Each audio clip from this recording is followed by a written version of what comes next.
ನಮ್ಮ ನೆನಪನ್ನು ನಿಯಂತ್ರಿಸುವ ಭಗವಂತನ ಹೆಸರದು. ಅದರಿಂದ ನಾವು ನೆನಪಿಗೆ ಚೇತನ ಚೇತನ ಅಂತ ಹೇಳ್ತೇವೆ.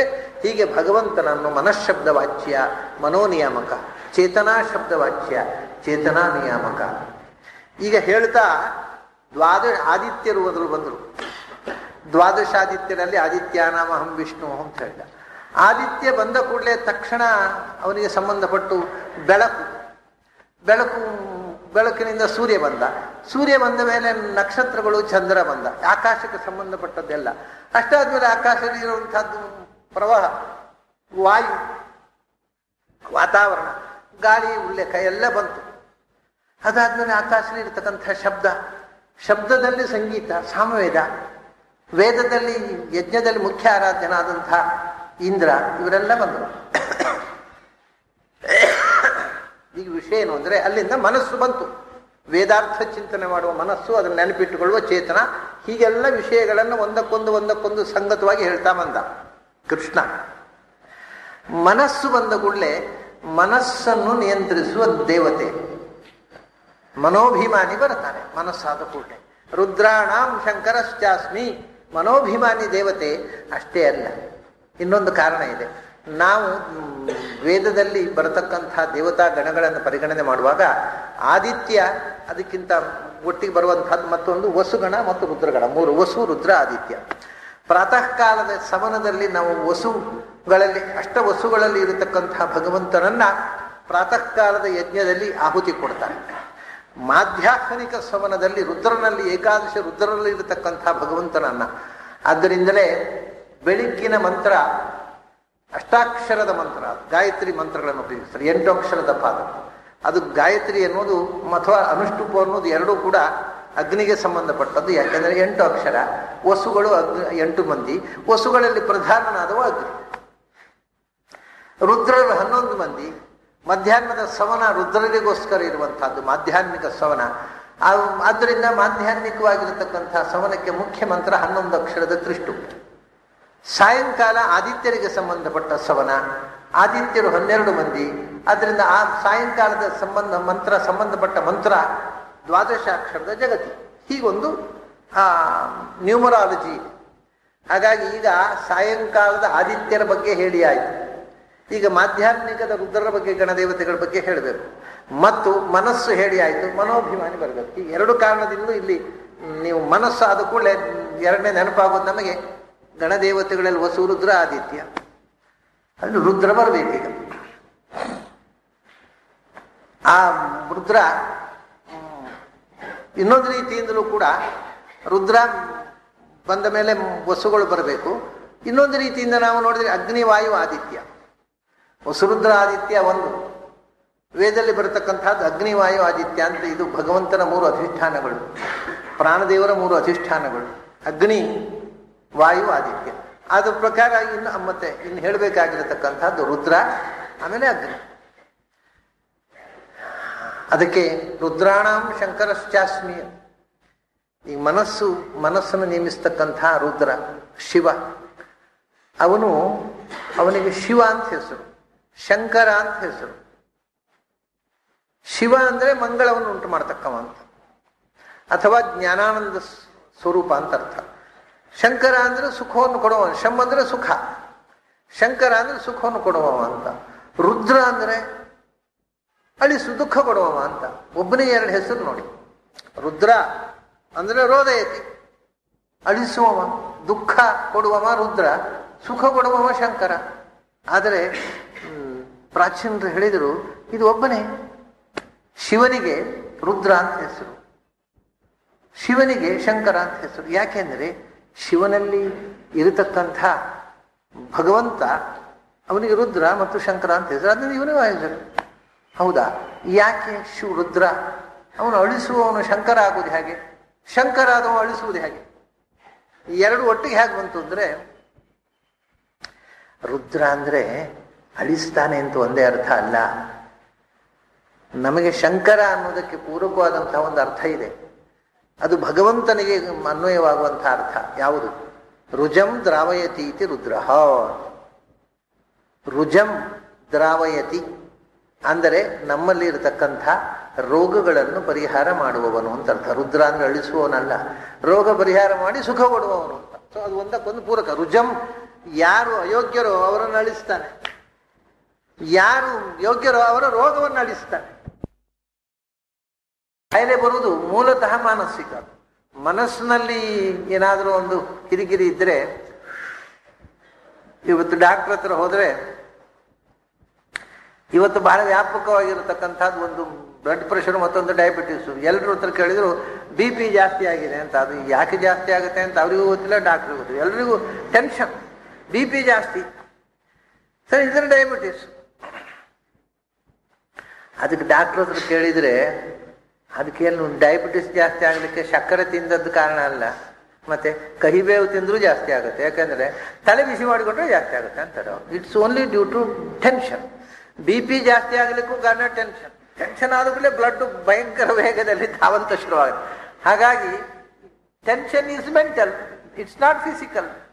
ಮನುಷ್ಯನ ಮಾನಸಿಕವಾದ ಏರುಪೇರುಗಳಿಂದ ನಮ್ಮ ದೇಹದಲ್ಲಿ ಹೊಸ ಹೊಸ ಕಾಯಿಲೆಗಳು ಹುಟ್ಟುತ್ತಾ ಇದ್ದಾವೆ. ಮತ್ತೆ ಕೆಲವು ಹೊಸ ಹೊಸ ಕಾಯಿಲೆಗಳು ಹುಟ್ಟುವುದು ಮದ್ದಿನಿಂದ. ಎಲೋಪತಿ ಮೆಡಿಸಿನ್ಗಳಿಂದಲೇ ಒಂದು ರೋಗಕ್ಕೆ ಅವರು ನಿರ್ಮಾಣ ಮಾಡಿದ ಮದ್ದಿನಿಂದಲೇ ಮತ್ತೊಂದು ರೋಗ.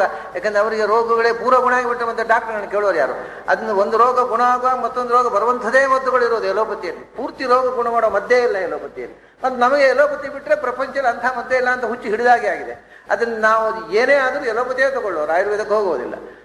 ಆದ್ದರಿಂದ ಎಲೋಪತಿ ಅಂತಂದ್ರೆ ಅದು ಸ್ಲೋ ಕಿಲ್ಲಿಂಗ್. ಅದ್ರಲ್ಲಿ ನೀವು ಎಲೋಪತಿ ಮೆಡಿಕಲ್ ಶಾಪಿಗೆ ಹೋಡಿ, ಅಲ್ಲೆಲ್ಲ ಕವಾಟ ತುಂಬ ಮದ್ದಿಟ್ಟಿರ್ತಾರಲ್ಲ, ಅಲ್ಲಿ ಮೆಡಿಸಿನ್ ಎಂದು ಬೋರ್ಡ್ ಇರೋದಿಲ್ಲ, ಪಾಯ್ಸನ್ ಎಂದು ಬೋರ್ಡ್ ಇರುತ್ತೆ. ನೋಡಿಬೇಕಾದ್ರೆ ಎಲ್ಲ ಮೆಡಿಸಿನ್ ತುಂಬಿರತಕ್ಕಂಥ ಬೋರ್ಡ್ ಬರೆದಿರ್ತಾರೆ ಪ್ರತಿಯೊಂದು ಕವಾಟ್ನಲ್ಲಿ. ಏನು ಅಂದ್ರೆ ಪಾಯ್ಸನ್. ಅವ್ರು ನಮ್ಗೆ ಕೊಡೋದು ಪಾಯ್ಸನ್, ಅದು ಸ್ಮಾಲ್ ಪಾಯ್ಸನಿಂಗ್ ಅಷ್ಟೇ. ಒಮ್ಮೆಗೆ ಸಾಯಬಾರ್ದು, ಸರಿ ಬದುಕಬಾರ್ದು ಅಂತ ಮದ್ದು ಕೊಡ್ತಾ ಇರ್ತಾರೆ ಎಲೋಪತಿಯಲ್ಲಿ. ಅದನ್ನು ತಗೊಳ್ಳೋದು, ಒಂಚೂರು ಅರ್ಧ ಸಾಯೋದು, ಆದರೂ ಬದುಕಿದ್ದೇನೆ ಖುಷಿ ಪಡುವುದು, ಇದೇ ಒಂದು ರೋಗ ಆಗಿದೆ ನಮ್ಮ ಜನರಿಗೆ. ಹಾಗೆ ಎಲೋಪತಿ ಅನ್ನೋದು ರೋಗಗಳನ್ನು ಸೃಷ್ಟಿ ಮಾಡುವ ಒಂದು ಹೊಸ ತಂತ್ರ. ಅದು ಆ ಮೆಡಿಸಿನ್ ನಲ್ಲಿ ರೋಗ ಗುಣ ಆಗೋ ಬದಲು ಹೊಸ ಹೊಸ ರೋಗಗಳು ಹುಟ್ಟಿಕೊಳ್ತವೆ. ಅದನ್ನು ಮೂಲಭೂತವಾಗಿ ಎಲ್ಲ ರೋಗಗಳು ಕೂಡ ಬೇಸಿಕಲಿ ಅವು ಸೈಕಲಾಜಿಕಲ್, ಮಾನಸಿಕವಾಗಿ. ಮನಸ್ಸು ಸ್ಟ್ರಾಂಗ್ ಆಗಿದ್ರೆ ಕಾಯಿಲೆ ಬರೋದು. ತುಂಬಾ ಸ್ಟ್ರಾಂಗ್ ಆಗಿದ್ಬಿಟ್ರೆ ನಿಮಗೆ ಯಾವ ಕಾಯಿಲೆಯೂ ಬರೋಲ್ಲ. ಕಾಯಿಲೆ ಬಂದರೂ ಕೂಡ ನಾನು ಆ ಕಾಯಿಲೆಯನ್ನು ಎದುರಿಸಬಲ್ಲೆ ಅನ್ನೋ ಆತ್ಮಶಕ್ತಿ ನಿಮಗೆ ದೃಢವಾಗಿದ್ದರೆ ನೀವು ಖಂಡಿತವಾಗಿ ಡಾಕ್ಟರ್ ಹತ್ರ ಹೋಗಬೇಕಾಗಿ ಬರುವುದಿಲ್ಲ. ಅದು ಮನಸ್ಸೇ ಗುಣಪಡಿಸುತ್ತೆ. ಹಾಗಾಗಿ ಮೂಲಭೂತವಾಗಿ ನಾವು ಒಂದು ಪ್ರತಿಜ್ಞೆ ಮಾಡಬೇಕು. ಏನು? ಎಂಥ ಪ್ರಸಂಗ ಬಂದರೂ ತಲೆ ಬಿಸಿ ಮಾಡಿಕೊಳ್ಳೋಲ್ಲ. ಅದು ಸುಲಭ ಅಲ್ಲ, ಅದು ಪ್ರತಿಜ್ಞೆ ಮಾಡಿದಷ್ಟು ಅದು ಬಿಸಿ ಮಾಡಿಕೊಳ್ಳಲು ಆಗುತ್ತದೆ, ನನ್ನಷ್ಟಿಗೆ ಆಗತ್ತೆ. ಆದ್ರಿಂದ ಅದರ ಬಗ್ಗೆ ತುಂಬಾ ಮಾನಸಿಕವಾದ ಸಂಸ್ಕಾರ ಬೇಕು. ಚಿಕ್ಕಂದಿನಿಂದ ಟ್ರೈನಿಂಗ್ ಬೇಕು. ಹಿಂದೆಲ್ಲ ಅದಕ್ಕೋಸ್ಕರ ಸುಖ ದುಃಖೇ ಸಮಯ ಕೃತ್ವ ಮಾನಾಮಾನ ಈ ಮಾನಾಪಮಾನ ವಸ್ತು ಪ್ರತಿಯೊಂದರಲ್ಲಿಯೂ ಸಮದೃಷ್ಟಿ ಬೆಳೆಸಿಕೋ, ಟೆನ್ಷನ್ ಮಾಡಿಕೋಬೇಡ ಅನ್ನೋದನ್ನ ಚಿಕ್ಕ ಮಗುವಿನಿಂದ ಟ್ರೈನಿಂಗ್ ಮಾಡ್ತಿದ್ರು. It's a beautiful psychotherapy Bhagavad Gita ಅಂದ್ರೆ. ಅದೆಲ್ಲ ಈಗ ಬೇಡ ಆಗಿದೆ ನಮಗೆ. ನಾವು ಏನಿದ್ರು ಡಾಕ್ಟರ್ ಇದ್ದಾರೆ, ಡಾಕ್ಟರ್ ಮತ್ತಷ್ಟು ಟೆನ್ಷನ್ ಮಾಡಿ ಅವ್ರ ಬಿಲ್ ನೋಡಿ ಇನ್ನಷ್ಟು ಟೆನ್ಷನ್ ಜಾಸ್ತಿ ಆಗೋದು. ಮದ್ದಿನಿಂದ ಒಂದಿಷ್ಟು ಟೆನ್ಷನು, ಅವ್ರ ಬಿಲ್ ನೋಡಿ ಇನ್ನಷ್ಟು ಟೆನ್ಷನ್. ಹಾಗೆ ಮಾಡಿ ನಾವು ಮತ್ತಷ್ಟು BP ಜಾಸ್ತಿ ಆಗುದೇ ಡಾಕ್ಟರ್ ಹತ್ರ ಹೋದ್ರೆ. ಅದು ಮನಸ್ಸನ್ನು ಬಾಲ್ಯದಿಂದ ಟ್ರೈನಿಂಗ್ ಮಾಡ್ತಿದ್ರು ಹಿಂದೆ ಬಹಳ ಸುಂದರವಾಗಿ. ಯಾವ ಕಾಯಿಲೆಯೂ ಬರ್ತಿರ್ಲಿಲ್ಲ ಆ ರೀತಿಯ ಮಾನಸಿಕವಾದ ಟ್ರೈನಿಂಗ್ ಇದ್ರೆ. ಅದಕ್ಕೆ ಮನಸ್ಸು ಅನ್ನುವಂಥದ್ದು ಮನೋಭಿಮಾನಿಯಾದ ಶಿವನೇ. ಅವನ ಟೆನ್ಷನ್ ಕೊಟ್ಟರೆ ಕಾಯಿಲೆ ಜಾಸ್ತಿ ಆಗುತ್ತೆ. ಅವನ ಟೆನ್ಷನ್ ಪರಿಹಾರ ಮಾಡಿದ್ರೆ ಆದ್ರಿಂದ ರುದ್ರ ರೋಗ ಪರಿಹಾರಕತ್ವ ಅನ್ನೋದು ರುದ್ರಾಂತರ್ಗತನಾದ ಭಗವಂತ ರುದ್ರನ ಒಳಗೆ ಕೂತು ಮನಸ್ಸನ್ನು ನಿಯಂತ್ರಿಸಿ ನಮ್ಮ ರೋಗ ಪರಿಹಾರ ಮಾಡ್ತಾನೆ. ರೋಗ ಎಲ್ಲ ಪರಿಹಾರ ಆದರೆ ಶಂಕರ, ಆಮೇಲೆ ಆನಂದ, ಮತ್ತೇನು ದುಃಖ ಇದೆ. ಆರೋಗ್ಯವಂತವಾದ ದೇಹವೇ ಬಹಳ ದೊಡ್ಡ ಒಂದು ಸುಖ ಜೀವನದಲ್ಲಿ. ಯಾಕೆಂದ್ರೆ ಏನು ಸಾಧನೆ ಮಾಡಬೇಕಾಗಿದ್ರು ಆರೋಗ್ಯವಂತವಾದ ದೇಹವೇ. ಅದೇ ಧರ್ಮ ಸಾಧನ. ಶರೀರಂ ಧರ್ಮ ಸಾಧನ. ಯಾವುದೇ ಒಂದು ಪುಣ್ಯ ಕರ್ಮ ಸಾಧನೆ ಏನು ಮಾಡಬೇಕಾದ್ರೂ ಆರೋಗ್ಯವಂತವಾದ ಶರೀರವೇ. ಆರೋಗ್ಯ ಇಲ್ಲದ ಶರೀರವೇ ಎಲ್ಲ ದುಃಖಕ್ಕೆ ಮೂಲ.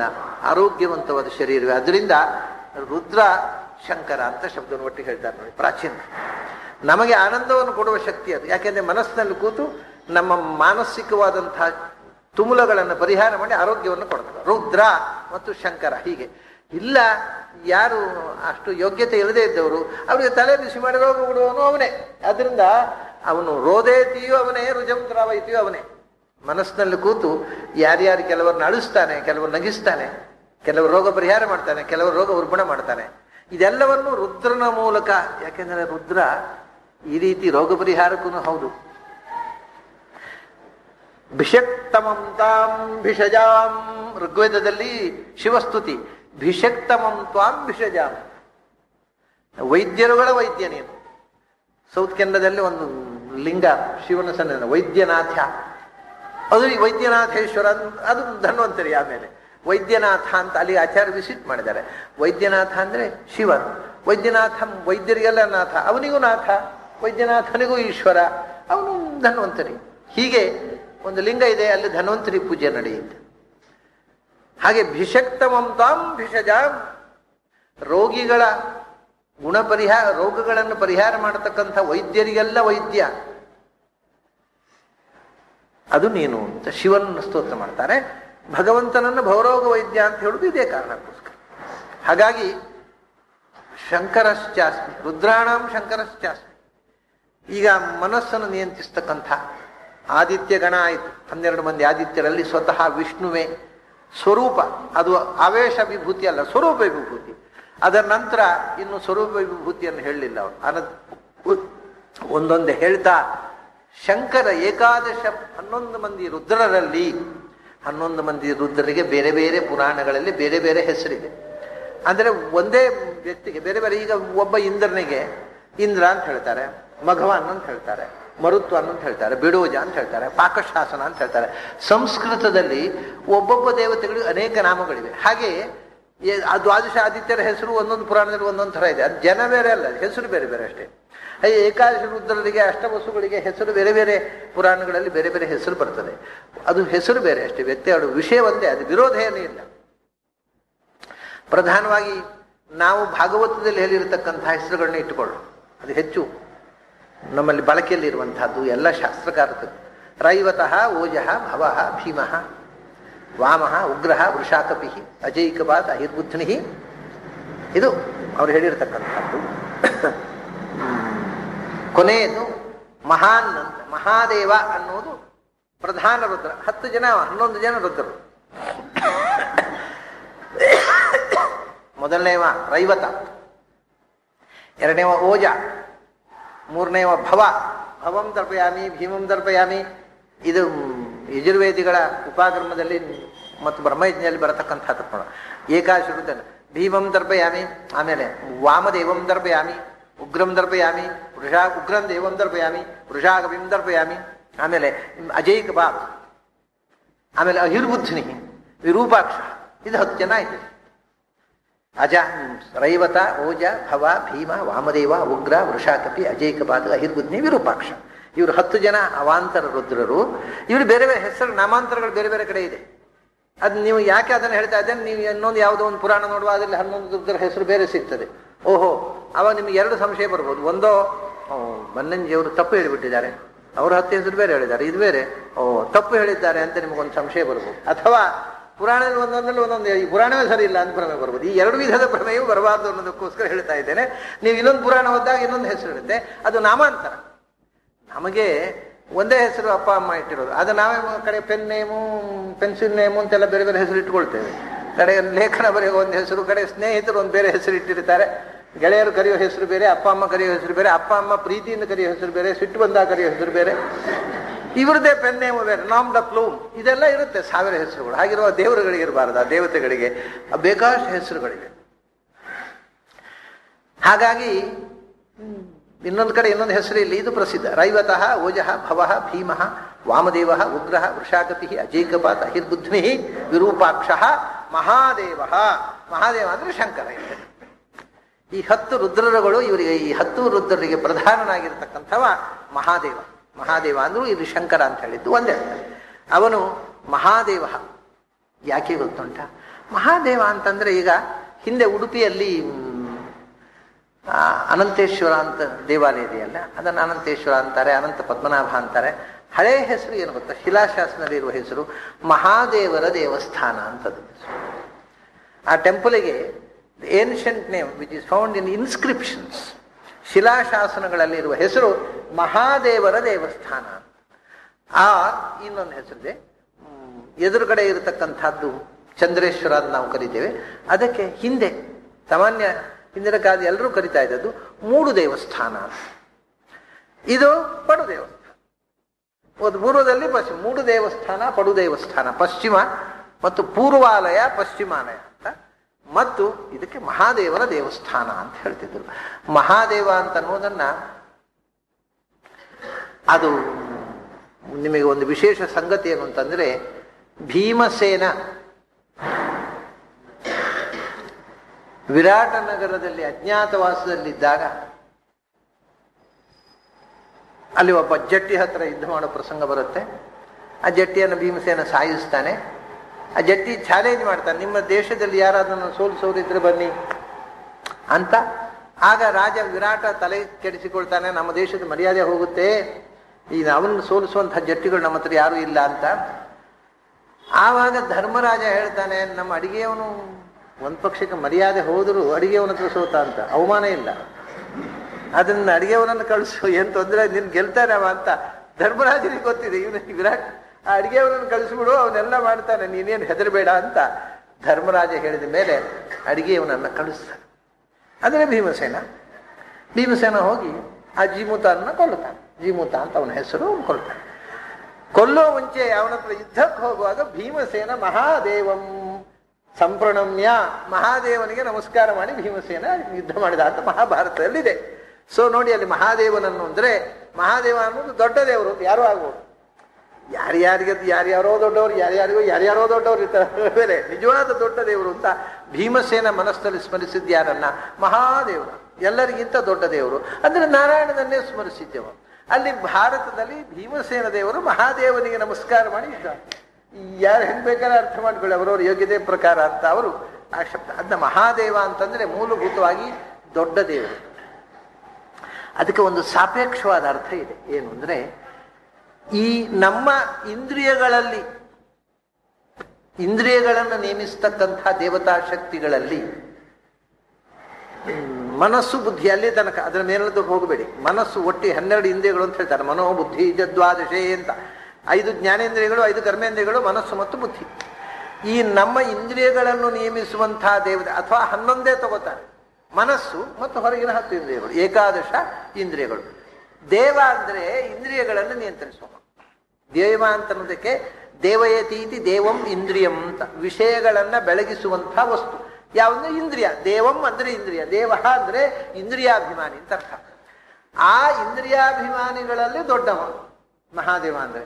ಯಾಕೆಂದ್ರೆ ಇಂದ್ರಿಯಾಭಿಮಾನಿಗಳಲ್ಲಿ ಈ ಸದ್ಯಕ್ಕೆ ಹೊರಗಿನಿಂದ ಇರುವಂತಹ ದೊಡ್ಡವ ಇಂದ್ರ, ಅದಕ್ಕಿಂತ ದೊಡ್ಡವ ಮನೋಭಿಮಾನಿ ಶಿವ. ಅದರಿಂದ ಇಂದ್ರಿಯಾಭಿಮಾನಿಗಳಲ್ಲಿ ದೊಡ್ಡವನಾದವನನ್ನ ಮಹಾದೇವ ಅಂತ ಕರೆಯುವುದು. ಇದು ಸಾಪೇಕ್ಷವಾದ ಶಬ್ದ. ಆ ಅರ್ಥದಲ್ಲಿ ಶಿವನಿಗೆ ಮಹಾದೇವ ಅಂತ. ಇಡೀ ವಿಶ್ವದಲ್ಲೇ ಮಹಾನ್ ದೇವ ಅಂತಂದ್ರೆ ಭೀಮಸೇನ ಜೀಮೂತನನ್ನು ಕೊಲ್ಲುವಾಗ ಅನುಸಂಧಾನ ಮಾಡಿದ ಮಹಾದೇವ. ಇಲ್ಲದೆ ಇದ್ರೆ ಇಲ್ಲಿ ಬರ್ತಕ್ಕಂಥದ್ದು ಇಂದ್ರಿಯಾಭಿಮಾನಿ ದೇವತೆಗಳಲ್ಲಿ ದೇವ ಅಂದ್ರೆ ಇಂದ್ರಿಯಾಭಿಮಾನಿ ಅಂತ ಅರ್ಥ. ಅದರಲ್ಲಿ ಮಹಾನ್ ಅಂದ್ರೆ ಮನೋಭಿಮಾನಿ ಅದು ಶಿವ. ಉಳಿದವರೆಲ್ಲ ಹೊರಗಿನ ಇಂದ್ರನ ತನಕ ಆಗೋಯ್ತು. ಅದರ ನೆಕ್ಸ್ಟ್ ಬರುವವರು ಅದರಿಂದ ಶಿವನನ್ನು ಮಹಾದೇವ ಅಂತ ಕರೀತಾರೆ. ಏಕಾದಶಿ ರುದ್ರರಲ್ಲಿ ಶಿವನಿಗೆ, ಪ್ರಧಾನ ಶಿವನಿಗೆ ಭಾಗವತಲ್ಲಿ ಹೇಳಿದ ಹೆಸರು ಮಹಾದೇವ ಅನ್ನು. ಅದನ್ನೇ ಇಲ್ಲಿ ರುದ್ರಾಣಾಂ ಶಂಕರಶ್ಚಾಸ್ಮಿ. ಈ 11 ಮಂದಿ ರುದ್ರರು ಏನಿದ್ದಾರೆ ಅದರಲ್ಲಿ 10 ಮಂದಿ 18ನೇ ಕಕ್ಷೆಯಲ್ಲಿ ಬರುವವರು. ಇವನು ಆಗಲ್ಲ, ಬಹಳ ಎತ್ತರದಲ್ಲಿದ್ದಾನೆ. ಲಕ್ಷ್ಮೀ ನಾರಾಯಣರು ಆಯ್ತು, ಅದರ ನಂತರ ಬ್ರಹ್ಮವಾಯುಗಳು ಸರಸ್ವತಿ ಭಾರತೀಯರನ್ನು ಬಿಟ್ಬಿಟ್ರೆ ಅದರ ನಂತರ ಬರೋವನೇ ರುದ್ರ, ಗರುಡ ಶಿಷ್ಯ ರುದ್ರ. ಅದರಿಂದ ಬಹಳ ಎತ್ತರದಲ್ಲಿದ್ದಾನೆ ಶಂಕರ, ಬಹಳ ಎತ್ತರದಲ್ಲಿ ಇರ್ತಕ್ಕ ದೇವತೆ. ಪುರುಷ ದೇವತೆಗಳಲ್ಲಿ ವಿಷ್ಣುವನ್ನು ಬ್ರಹ್ಮವಾಯುಗಳನ್ನು ಬಿಟ್ಟರೆ ಈ ಮೂರೇ, ಇನ್ಯಾರೋ ಅವನ್ನ ಮೀರಿಸುವಂತಹ ಇನ್ನೊಬ್ಬ ಪುರುಷ ದೇವತೆ ಇಲ್ಲ. ಅಂಥ ದೊಡ್ಡ ಶಕ್ತಿ ಅದು. ಮತ್ತು ಭಗವಂತನ ಸಂಹಾರ ಕರ್ಮದಲ್ಲಿ ಅಂಗಭೂತನಾಗಿ ವಾಯುದೇವರ ಒಟ್ಟಿಗೆ ಸಹಕಾರಿಯಾಗಿರ್ತಕ್ಕಂಥ ಶಕ್ತಿ ಬಹಳ ದೊಡ್ಡ ಶಕ್ತಿ. ಅದರಿಂದ ಕೃಷ್ಣ ಹೇಳ್ತಾನೆ, ರುದ್ರಾಣಾಂ ಶಂಕರಶ್ಚಾಸ್ಮಿ, ನಾನೇ ಶಂಕರನಾಗಿ. ಆ ಎಲ್ಲ ರುದ್ರರಿಗಿಂತ ಶಂಕರ ಎತ್ತರಕ್ಕೆ ಯಾಕೆ ಹೋದೆ? ಇವರು 18ರಲ್ಲಿ ಇದ್ದವನು, ಅವನು 5ನೇ ಕಕ್ಷೆಯಿಂದ ಅವ್ರು ಬಹಳ ಮೇಲಕ್ಕೆ ಹೋಗ್ಬಿಟ್ಟ. ಅಷ್ಟು ಎತ್ತರಕ್ಕೆ ಹೇಗೆ ಹೋದ ಅಂದರೆ, ನಾನು ಶಿವನಲ್ಲಿ ವಿಭೂತಿಯಾಗಿ ಕೂತೆ. ಶಿವನಲ್ಲಿ ಬಹಳ ಜನಕ್ಕೆ ಹೊರಗಿಂದ ಮೈಯೆಲ್ಲ ವಿಭೂತಿ ಇದೆ ಅಂತ ಗೊತ್ತಿದೆ, ಒಳಗೆ ವಿಭೂತಿ ಇದೆ ಅನ್ನೋದೇ ಗೊತ್ತಿಲ್ಲ ಬಹಳ ಜನಕ್ಕೆ. ಕೃಷ್ಣ ಶಿವ ಅಂತ ಆಗ್ಬೇಕಾದ್ರೆ ಮೈಯೆಲ್ಲ ವಿಭೂತಿ ಬಳದ್ಬಿಟ್ರೆ ಶಿವ ಆಯಿತು ಅಂತ. ಹೊರಗೆ ವಿಭೂತಿ ಅದು ಅಲ್ವೇ ಅಲ್ಲ ಪ್ರಶ್ನೆ. ಅದು ಈ ವಿಭೂತಿ ಶಿವನ ಸಂಕೇತವಾಗಿ ವಿಭೂತಿ ಹಚ್ಚಿಕೊಳ್ಳುವುದು ಕೂಡ ಬಹಳ ಅರ್ವಾಚೀನ ಅಂತ ಕಾಣುತ್ತೆ. ಈ ಶೈವರು ವಿಭೂತಿ ಹಚ್ಕೋತಾರಲ್ಲ, ಈ ಕಾನ್ಸೆಪ್ಟ್ ಕೂಡ ಎಷ್ಟು ಪ್ರಾಚೀನ ಅನ್ನೋದ್ರ ಬಗ್ಗೆ ನನಗೆ ಬಹಳ ಸಂದೇಹ ಇದೆ. ಯಾಕೆಂದ್ರೆ ನಾನು ಅನೇಕ ಬಾರಿ ಹೇಳಿದ್ದೆ, ನಾನು ಶಂಕರಾಚಾರ್ಯರ ಕಾಲದಲ್ಲಿ ವಿಭೂತಿ ಹಚ್ಚುವ ಸಂಪ್ರದಾಯ ಇರಲಿಲ್ಲ. ಅದಕ್ಕೆ ಆಧಾರ ಇದೆ. ಶಂಕರಾಚಾರ್ಯರು ಶೈವರು ಅಲ್ಲ, ಅವರು ಶೈವರಲ್ಲ, ಮತ್ತು ಅವರು ಶೈವರಲ್ಲದೆ ಇದ್ರೂ ಕೂಡ ಶಿವೋಪಾಸನೆಯನ್ನು ವಿರೋಧ ಮಾಡಿದವರು ಅಲ್ಲ ಅವರು. ಆದರೆ ಅವರು ವಿಭೂತಿ ಹಚ್ಚುತ್ತಿರಲಿಲ್ಲ ಅಂತ ಉಲ್ಲೇಖ ಇದೆ. ಅವ್ರನ್ನ ಸ್ತೋತ್ರ ಮಾಡುವಾಗ ಅವರ ಶಿಷ್ಯರೇ ತ್ಯಕ್ತಭೂತಿಂ ನತೋಸ್ಮಿ ಅಂತ ಸ್ತೋತ್ರ ಮಾಡ್ತಾರೆ. ತ್ಯಕ್ತಭೂತಿಂ ನತೋಸ್ಮಿ ಅಂದ್ರೆ ಐಶ್ವರ್ಯವನ್ನು ತ್ಯಾಗ ಮಾಡಿ ವಿರಕ್ತರಾಗಿ ಸನ್ಯಾಸ ತಗೊಂಡವರು ಅಂತ ಸಹಜವಾಗಿ ಅರ್ಥ ಮಾಡಬಹುದಿತ್ತು. ಅದಕ್ಕೆ ವ್ಯಾಖ್ಯಾನ ಬರೆಯುವಾಗ ಆ ಕಾಲದವರೇ ಅವರ ಪ್ರಶಿಷ್ಯರೇ ಭಸ್ಮಧಾರಣ ರಹಿತಂ ಇತ್ಯರ್ಥ ಅಂತ ವ್ಯಾಖ್ಯಾನ ಬರೀತಾರೆ. ಅಂದರೆ ಶಂಕರಾಚಾರ್ಯರು ಯಾವತ್ತೂ ಭಸ್ಮಧಾರಣೆ ಮಾಡ್ತಿರ್ಲಿಲ್ಲ ಅಂತ ಅನ್ನೋದು ಅವರ ಜೀವನ ಚರಿತ್ರೆಯಲ್ಲಿ ತಿಳಿಯುವ ಸಂಗತಿ. ಅಂದ್ರೆ ಅದು ಪ್ರಾಚೀನ ಅಲ್ಲ. ಶಂಕರಾಚಾರ್ಯ ಕಾಲದಲ್ಲಿ ಕಾಪಾಲಿಕರು ಏನಾದರೂ ಮಾಡ್ತಿದ್ರು ಏನೋ, ಆದ್ರೆ ವೈದಿಕ ಸಂಪ್ರದಾಯದಲ್ಲಿ ಭಸ್ಮಧಾರಣ ಅನ್ನೋದು ಶೈವರಲ್ಲೂ ಇರಲಿಲ್ಲ ಅಂತ ಅರ್ಥ ಆಯ್ತು. ಅಥವಾ ಇದ್ರೂ ಶಂಕರಾಚಾರ್ಯ ಒಪ್ತಿರ್ಲಿಲ್ಲ. ಶಂಕರಾಚಾರ್ಯರು ಭಸ್ಮಧಾರಣೆಯನ್ನು ಒಪ್ತಿದ್ರು. ಎಷ್ಟು ಬದಲಾವಣೆ ಆಗುತ್ತೆ ನೋಡಿ. ಕಾಲತಃ ಒಂದು ಸಂಪ್ರದಾಯ ಬದಲಾಗ್ತಾ ಬದಲಾಗ್ತಾ ಮೂಲದಲ್ಲಿ ಇರೋದೇ ಒಂದು, ಆಚರಣೆಯಲ್ಲಿ ಬರೋದೇ ಒಂದಾಗ್ಬಿಡುತ್ತೆ. ಇವತ್ತು ಇದನ್ನು ಹೇಳಿದರೆ ಶಂಕರೈಟ್ಸಿಗೆ ಆಶ್ಚರ್ಯ ಆಗುದು. ಯಾಕೆಂದ್ರೆ ಇವತ್ತು ಏನು ಅಂದ್ರೆ ಎಲ್ಲ ಶಂಕರೈಟ್ಸು ಕೂಡ ನಾವು ಮಾಧ್ವರು ಉದ್ದನಾಮದವರು, ನಾವು ಅಡ್ಡನಾಮದವರು ತಿಳ್ಕೊಂಡ್ಬಿಟ್ಟಿದ್ದಾರೆ. ಶಂಕರೈಟ್ಸ್ ಅಡ್ಡನಾಮದವರು ಅಲ್ವೇ ಅಲ್ಲ. ಆದರೆ ಎಷ್ಟು ಜನ ಶಂಕರೈಟ್ಸ್ಗೆ ಈ ವಿಷಯ ಗೊತ್ತಿದೆ? ಗೊತ್ತಿಲ್ಲದೆ ಇರುವುದೇ ಕ್ವಾಲಿಫಿಕೇಶನ್ ಅವರಿಗೆ ಅಷ್ಟೇ. ಅವರಿಗೆ ತ್ರಿಪುಂಡ್ರ ಧಾರಣ ಅನ್ನೋದು ಶಂಕರಾಚಾರ್ಯರು ಯಾವತ್ತೂ ಒಪ್ಪಲಿಲ್ಲ. ಅಂದ್ರೆ ಅವರು ಊರ್ಧ್ವಪುಂಡ್ರವನ್ನು ಒಪ್ಪಲಿಲ್ಲ, ಅದು ಬೇರೆ ವಿಷಯ. ಅವರು ಯಾವ ಚಿಹ್ನೆಯನ್ನು ಧರಿಸ್ತಿರ್ಲಿಲ್ಲ, ಆದ್ದರಿಂದ ಚಿಹ್ನೆಗಳನ್ನು ಧರಿಸುವುದನ್ನು ವಿರೋಧಿಸ್ತಿದ್ರು ಅಂತ ಒಂದು ಕಡೆ ಬರುತ್ತೆ ಅವರ ಜೀವನ ಚರಿತ್ರೆಯಲ್ಲಿ. ಅವರ ಜೀವನ ಚರಿತ್ರೆಯಲ್ಲಿ ಬರುತ್ತೆ ಚಿಹ್ನೆಯನ್ನು ಧರಿಸುವುದನ್ನು ವಿರೋಧಿಸ್ತಿದ್ರು. ಹಾಗಾಗಿ ಶೈವ ಚಿಹ್ನೆಯಾಗಿ ಬಳಕೆಯಲ್ಲಿದ್ದಂತಹ ತ್ರಿಪುಂಡ್ರ ಧಾರಣವನ್ನು ಅವರು ಮಾಡ್ತಿರ್ಲಿಲ್ಲ, ಮತ್ತು ಅವರ ಶಿಷ್ಯರಿಗೆ ಮಾಡ್ಲಿಕ್ಕೆ ಅವರು ಎಲ್ಲವೂ ಮಾಡಲಿಲ್ಲ ಅಂತ. ಆದ್ರೆ ಇವತ್ತು ಅವ್ರ ಶಿಷ್ಯರಿಗೆ ಗೊತ್ತಿದೆಯೇ ಈ ವಿಷಯ? ಇದು ಬರೇ ವಾಸ್ತವಿಕ ವಸ್ತುನಿಷ್ಠವಾದ ಜ್ಞಾನದ ಬಗ್ಗೆ ಮಾತಾಡ್ತಾರೆ. ಯಾವ ಮತದ ಟೀಕೆಯೂ ಅಲ್ಲ, ಹೊಗಳಿಕೆಯೂ ಅಲ್ಲ. ನಮಗೆ ನಮ್ಮ ಮತದ ಪ್ರಕ್ರಿಯೆ ಗೊತ್ತಿರೋದಿಲ್ಲ. ನಾವು ಬಹಳ ಅಭಿನಿವೇಶದಿಂದ ಆ ಮತ ಈ ಮತ ಅಂತ ಹಾರಾಡ್ತಾ ಇರ್ತೀವಿ. ಅದೇ ಥರ ಊರ್ಧ್ವಪುಂಡ್ರ ಅನ್ನೋದು ಮಾಧ್ವರ ಚಿಹ್ನೆ ಅನ್ನುವುದು ತಪ್ಪು. ಹೇಗೆ ಭಸ್ಮಧಾರಣೆ ಶೈವರ ಚಿಹ್ನೆ ಅನ್ನೋದು ತಪ್ಪೋ, ಅದು ಶಂಕರೈಟ್ಸು, ಹಾಗೆ ಊರ್ಧ್ವಪುಂಡ್ರ ಅನ್ನೋದು ಮಾಧ್ವರ ಚಿಹ್ನೆ ಅನ್ನೋದು ತಪ್ಪು. ಅದು ಬಹಳ ಜನ ಹಾಗೆ ತಿಳ್ಕೊಂಡಿದ್ದಾರೆ. ಮಾಧ್ವರ ಮಾತ್ರ ಊರ್ಧ್ವಪುಂಡ್ರ ಹಾಕೋದು ಅಂತ. ವಾಸ್ತವಿಕವಾಗಿ ಊರ್ಧ್ವಪುಂಡ್ರ ಮಾಧ್ವರ ಚಿಹ್ನೆ ಅಲ್ಲ, ವೈಷ್ಣವ ಚಿಹ್ನೆ ಕೂಡ ಅಲ್ಲ. ಮತ್ತೆ ಅದನ್ನು ನೀವು ಒಬ್ಬ ಕಾಶಿಯ ಧರ್ಮಶಾಸ್ತ್ರ ಪಂಡಿತ ಶಾರದಾ ತಿಲಕಕ್ಕೆ ವ್ಯಾಖ್ಯಾನ ಬರೆಯುವಾಗ ಒಂದು ಮಾತು ಬರೀತಾನೆ. ಅವನು ಕಟ್ಟಾ ಸ್ಮಾರ್ತ, ಕಾಶಿಯವನು. ಅವನು ಮಧ್ವ ಸಿದ್ಧಾಂತದ ವಿಷಯವೇ ಗೊತ್ತಿಲ್ಲ ಅವನಿಗೆ. ಅವನು ಸುಮಾರು 400-500 ವರ್ಷ ಹಿಂದಿನವ. ಅವನು ಏನು ಹೇಳ್ತಾನೆ ಅಂದರೆ, ವೇದಾಧಿಕಾರ ಸಿದ್ಧ್ಯರ್ಥಂ ಸರ್ವೈರಪಿ ಊರ್ಧ್ವಪುಂಡ್ರ ಧಾರಣಂ ಕರ್ತವ್ಯಂ ಅಂತ ಬರೀತಾನೆ. ನೀವು ವೇದ ಓದಬೇಕಾದ್ರೆ ಊರ್ಧ್ವಪುಂಡ್ರ, ವೈಷ್ಣವರಾಗಲಿಕ್ಕೋಸ್ಕರ ಅಲ್ಲ. ವೇದಾಧಿಕಾರ ಸಿದ್ಧ್ಯರ್ಥಂ ಸರ್ವೈರಪಿ, ಇದನ್ನು ಬರೆದವ ಕಟ್ಟಾ ಸ್ಮಾರ್ತ. ಅವನು ಹೇಳ್ತಾನೆ, ರಾಘವ ಅಂತ ಅವನ ಹೆಸರು, ರಾಘವ ಭಟ್ಟ ಅಂತ, ಕಟ್ಟಾ ಸ್ಮಾರ್ತ, ಫೆನೆಟಿಕ್ ಸ್ಮಾರ್ತ. ಅವನು ಹೇಳ್ತಾನೆ, ವೇದಾಧ್ಯಯನ ಮಾಡಬೇಕಾಗಿದ್ರೆ ವೇದಾಧಿಕಾರ ಸಿದ್ಧ್ಯರ್ಥಂ ಸರ್ವೈರಪಿ ಊರ್ಧ್ವಪುಂಡ್ರ ಧಾರಣಂ ಕರ್ತವ್ಯಂ. ನೀವು ಸ್ಮಾರ್ತರಾದರೂ ಕೂಡ ವೇದಾಧ್ಯಯನ ಮಾಡಬೇಕಾದ್ರೆ ಅದರಿಂದಲೇ ಇವತ್ತು ಕೂಡ ಸ್ಮಾರ್ತರಲ್ಲಿ ಕೂಡ ಉಪನಯನದ ದಿವಸ ಮಗುವಿಗೆ ಗಾಯತ್ರಿ ಉಪದೇಶ ಕೊಡುವಾಗ ಊರ್ಧ್ವಪುಂಡ್ರ ಹಾಕಬೇಕು ಅನ್ನೋ ಸಂಪ್ರದಾಯ ಇದೆ. ಅವತ್ತು ಭಸ್ಮಧಾರಣೆ ಮಾಡುವುದಿಲ್ಲ.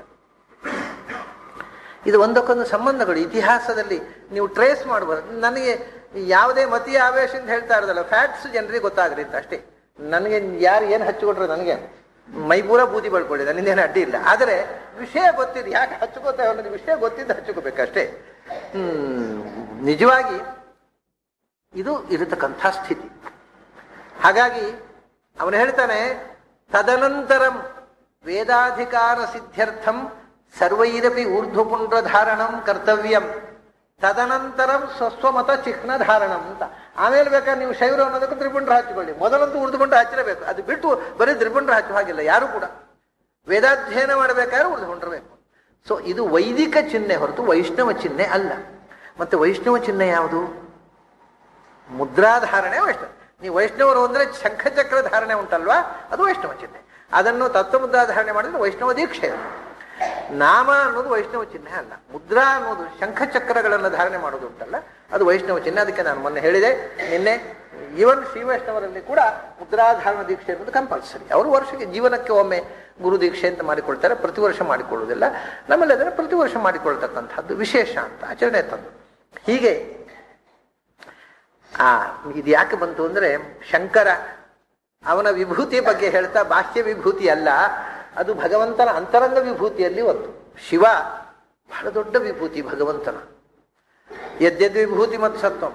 ಶಂಕರ ಇಡೀ ಜಗತ್ತಿಗೆ ಮಾನಸಿಕ ನೆಮ್ಮದಿ ಇದ್ದಾಗ ಜಗತ್ತಿಗೆ ಆನಂದ.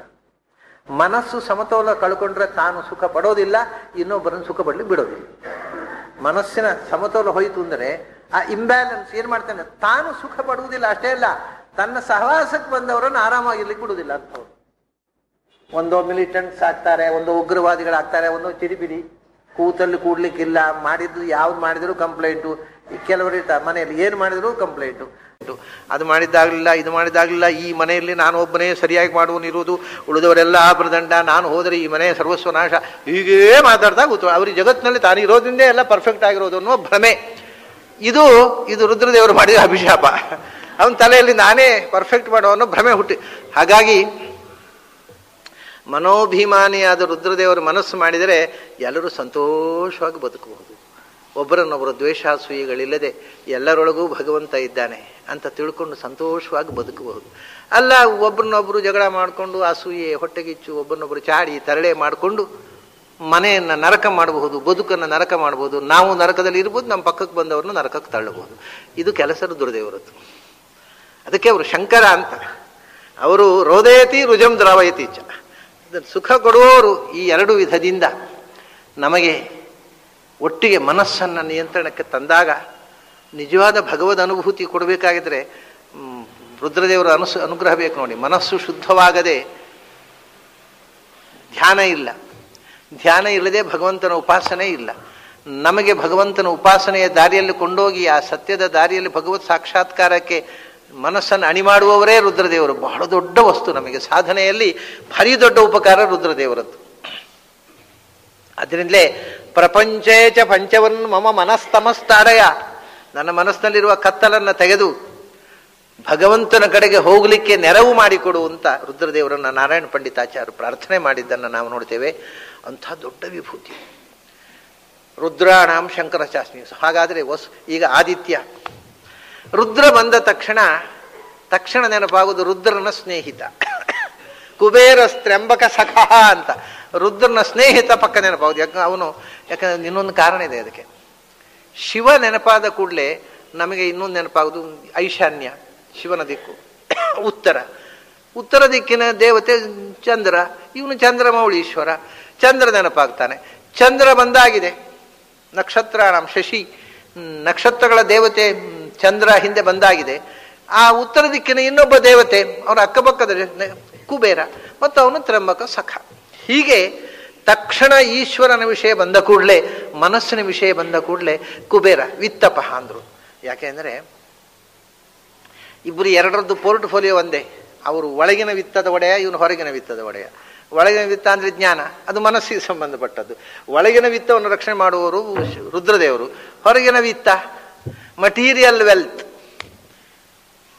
ಅದನ್ನು ರಕ್ಷಣೆ ಮಾಡೋರು. ಈಗ ಅಕ್ಕಿ ಮುಡಿ ಯಾವ್ಯಾವುದೋ ಬಂದದ್ದನ್ನೆಲ್ಲ ಮಾರಿ, ಅನ್ಯಾಯವಾಗಿ ಮಾಡಿದ ದುಡ್ಡು ಉಂಟಲ್ಲ, ಇದಕ್ಕೆಲ್ಲ ಕುಬೇರ ಒಡೆಯ. ಆಮೇಲೆ ನಾವು ಮಿನಿಸ್ಟರ್ ಆಗಬೇಕಾಗಿದ್ದರೆ ಎಷ್ಟು ಕೊಡಬೇಕು, ಚೀಫ್ ಮಿನಿಸ್ಟರ್ ಆದರೆ ಎಷ್ಟು ಕೋಟಿ ಕೊಡಬೇಕು, ಅದೆಲ್ಲ ಕೊಟ್ಟು ಹಾಕ್ತಾರಲ್ಲ ಕೆಲವರು, ಅದೆಲ್ಲ ಅದನ್ನು ಒಡೆಯ ಕುಬೇರ.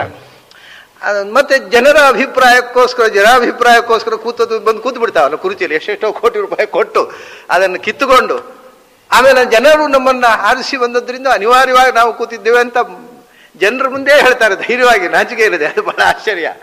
ಸೋತು ನಾನು ಅದೇ ಮೊನ್ನೆ ಒಂದು ಗಣಿತ ಹೇಳಿದ್ದೆ, ನಮ್ಮ ರಾಜಕೀಯದ ಗಣಿತ ಇಷ್ಟೇ, ಏನು ಅಂದರೆ ಇಲ್ಲಿ ಯಾರನ್ನು ಗೆಲ್ಲಿಸಲಿಲ್ಲ ಜನ, ನೀವು ಎಲ್ಲವೂ ನಾಲಾಯಕು ಅಂತ ಹೇಳಿದರು. ಅದಕ್ಕೆ ಇವೆಲ್ಲ ಕೂತ್ಕೊಂಡು ಸೋತವನು ಕೂಡಿಸು, ಸೋತವನು ಕೂಡಿಸು, ಸೋತವನಿಗೆ ಸಿಕ್ಕೊಟ್ಟು ಗೆದ್ದವನು ಅಂತ ಕೂತ್ಬಿಟ್ಟು ನಾವೇ. ಇದು ಒಂದು ಹೊಸ ಗಣಿತ ಅಲ್ವಾ? ಸೋತವನು ಕೂಡಿಸು, ಸೋತವನು ಕೂಡಿಸು, ಸೋತವನು, 3 ಜನ ಸೋತವರು ಒಟ್ಟಾದ್ರೆ ನಮಗೆ ಬಹುಮತ ಅಂತ. ಇದು ಎಲ್ಲರೂ ಕೇಳಿದ್ದೀರಿ ನೀವು? ಯಾವ ಶಾಲೆಯಲ್ಲಿ ಅದು ಈ ಗಣಿತ ಹೇಳಿಕೊಟ್ಟದ್ದು?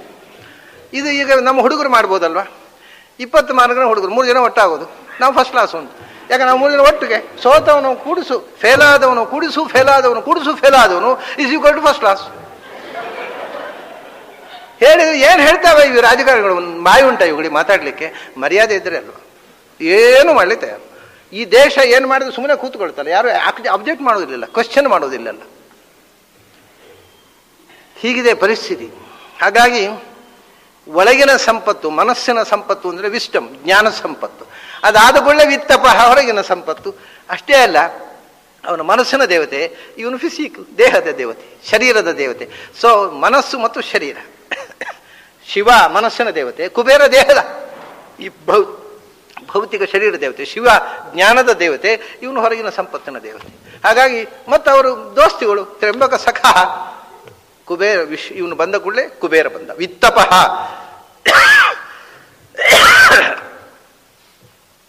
ಹೊರಗಿನ ವಿತ್ತವನ್ನು ರಕ್ಷಣೆ ಮಾಡುವ ಅಂತ. ಅದು ಯಾಕೋ ವ್ಯಾಕರಣದವರಿಗಂತೂ ಒಂದು ಅಯಂ ದ್ರವ್ಯ ಪುಮಾನ್ ಅಂತ ಹೇಳಿಬಿಟ್ರೆ ಶ್ರೇಷ್ಠ ಪುಮಾನ್ ಅಂತ ಅರ್ಥ. ಅವ್ರಿಗೆ ದ್ರವ್ಯ ಅನ್ನೋದಕ್ಕೆ ಶ್ರೇಷ್ಠ ಅಂತ ಅರ್ಥ. ಅಂತ ವ್ಯಾಕರಣದವರಿಗೆ ಒಂದು ಸೂತ್ರ ಬರೆದು ಬಿಟ್ಟಿದ್ದಾನೆ ಪಾಣಿನಿ, ಶ್ರೇಷ್ಠ. ಅಯಂ ದ್ರವ್ಯ ಪುಮಾನ್ ಅಂದು ಬಿಟ್ರೆ ದೊಡ್ಡ ಮನುಷ್ಯಪ್ಪ ಅಂತ. ಯಾಕಂದರೆ ದ್ರವ್ಯ ಇದ್ದವ್ರು ದೊಡ್ಡ ಮನುಷ್ಯ ಅಂತ ಅವಾಗಲೇ ಬಂದುಬಿಟ್ಟಿದೆ ಭ್ರಮೆ ವ್ಯಾಕರಣದವರಿಗೆ. ಅಯಂ ದ್ರವ್ಯ ಪುಮಾನ್, ದ್ರವ್ಯಮಸ್ಯ ಅಸ್ತಿ ಇದು ದ್ರವ್ಯ. ದುಡ್ಡಿದ್ದವರು ದೊಡ್ಡವರು ಅಂತ. ದ್ರವ್ಯ ಪುಮಾನ್ ಅಂದರೆ ಸಂಸಾರ ದೊಡ್ಡ ಮನುಷ್ಯ ಅಂತ ಅರ್ಥ. ಯಾಕೋ ಸೂತ್ರ ಬರೆದ್ರು ಚಾಲ್ತಿಯಲ್ಲಿ ಬರಲಿಲ್ಲ ಅದು ಸಂಸ್ಕೃತ ಭಾಷೆಯಲ್ಲಿ, ಯಾರೂ ಪಂಡಿತರು ಬಳಸಲಿಲ್ಲ. ಅದು ಸೂತ್ರ ಬರೆದು ಬಿಟ್ಟಿದ್ದಾನೆ, ದ್ರವ್ಯ ಶಬ್ದ ಹಾಕಿಬಿಟ್ರೆ ದೊಡ್ಡವ ಅಂತ ಅರ್ಥ ಅಂತ. ಅದರಿಂದ ಕುಬೇರ ಬಂದ, ದೊಡ್ಡ ಮನುಷ್ಯ ಆಗೋದು ಕುಬೇರನಿಂದಾಗಿ. ಆದರೆ ಅವರು ಒಂದು ವಿಷಯ, ಅವನ ದೇಹದ ಅಭಿಮಾನಿ, ಆಮೇಲೆ ಬಾಹ್ಯ ವಿತ್ತದ ಅಭಿಮಾನಿ. ಅವನಿಗೆ ಹೆಸರು ಎಷ್ಟು ವಿಚಿತ್ರವಾದ ಇಟ್ಟರು ನೋಡಿ, ವಿತ್ತಪ ಅಂತ ಇಲ್ಲಿ ಒಳ್ಳೆ ಹೆಸರು ಕೊಟ್ಟಿದ್ದಾರೆ. ಶಂಕರ, ಈಗ ನಾವು ಭಗವಂತನಿಗೆ ಮನಃ ಅನ್ನೋ ಹೆಸರಿನಿಂದ, ಭಗವಂತನಿನ್ನ ಇನ್ನೊಂದು ಹೆಸರು ಚೇತನ ಅನ್ನೋ ಹೆಸರಿನಿಂದ ಉಪಾಸನೆ ಮಾಡಬೇಕು. ಇವತ್ತು ಭಗವಂತನ ಇನ್ನೊಂದು ಹೆಸರು ಶಂಕರ. ಇಡೀ ಜಗತ್ತಿಗೆ ಆನಂದವನ್ನು ಕೊಡತಕ್ಕಂಥ ಶಕ್ತಿ. ಏತಸ್ಸೀವ ಭೂತಸ್ಯ ಅನ್ಯಾನಿ ಭೂತಾನಿ ಆನಂದಸ್ಯ ಮಾತ್ರಾಮ ಉಪಜೀವಂತಿ. ಆನಂದದ ಒಂದು ಎಳೆ ನಮ್ಮಲ್ಲಿ ಇದ್ದರೆ ಅದು ಆ ಮಹಾ ಆನಂದದ ಒಂದು ಫ್ಲ್ಯಾಶು. ಅದರಿಂದ ಅವನು ಶಂಕರ. ಮುಂದಿನ ಹೆಸರು ವಿತ್ತಪ.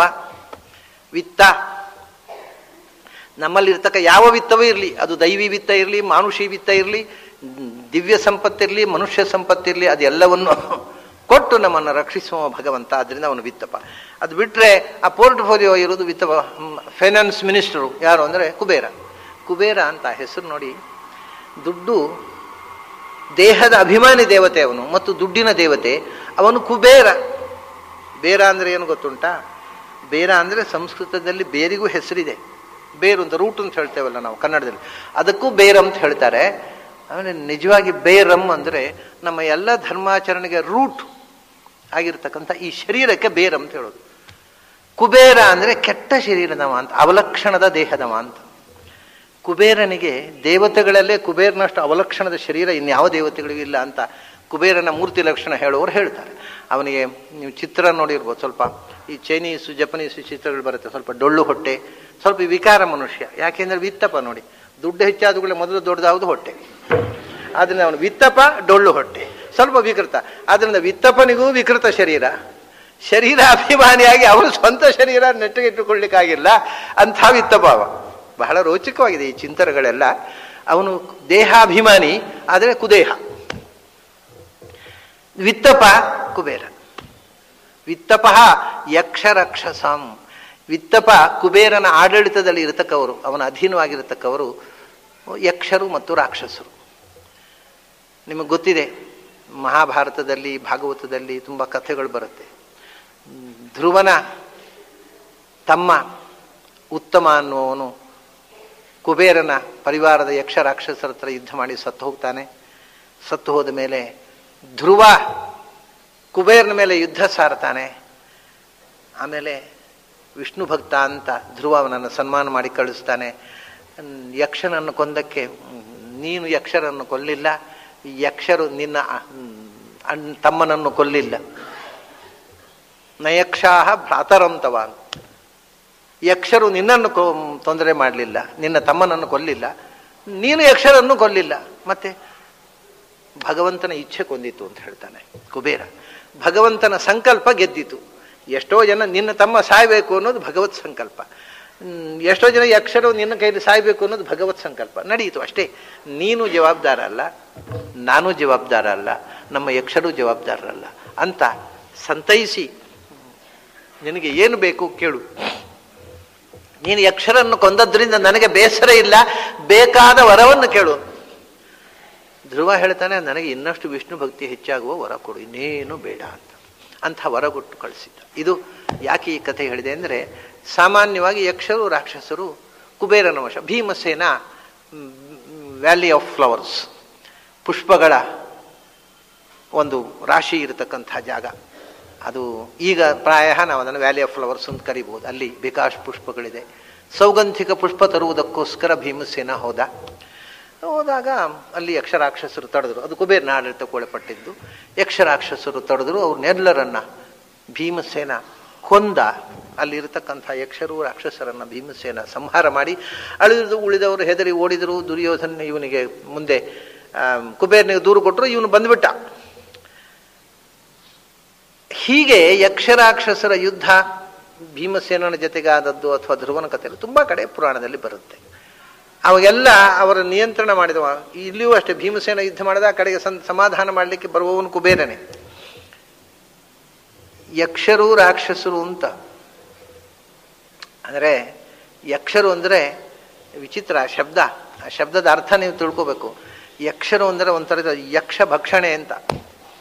ಜಕ್ಷಣ ಯಕ್ಷಣ ಒಂದೇ ಅಂದರೆ ಅವರು ಮನುಷ್ಯರನ್ನು ಸಿಕ್ಕಿದರೆ ಕಿತ್ತು ತಿನ್ನುವವರು, ನರಮಾಂಸ ಭಕ್ಷಕರು ಅಂತ ಅರ್ಥ ಯಕ್ಷರು ಅಂದರೆ. ರಕ್ಷಸ್ ಅಂದರೆ ಅದರಲ್ಲಿ ಒಂದು ಸ್ವಲ್ಪ ಬೆಟರು ಅಂತ ಕೆಲವರದ್ದು ಏನು ಅಂದರೆ ರಕ್ಷಂತಿ ಏಭ್ಯ ಅಂತ. ರಾಕ್ಷಸರು ಅಂದರೆ ಅವರಿಂದ ನಮ್ಮನ್ನು ನಾವು ರಕ್ಷಿಸ್ಕೊಳ್ಬೇಕು, ಅವ್ರ ಕೈಯಲ್ಲಿ ಸಿಕ್ಕಿದ್ರೆ ನಮ್ಮ ಕತೆ ಮುಗಿಯಿತು, ಹೀಗೆ ಕೆಲವರ ಅರ್ಥ.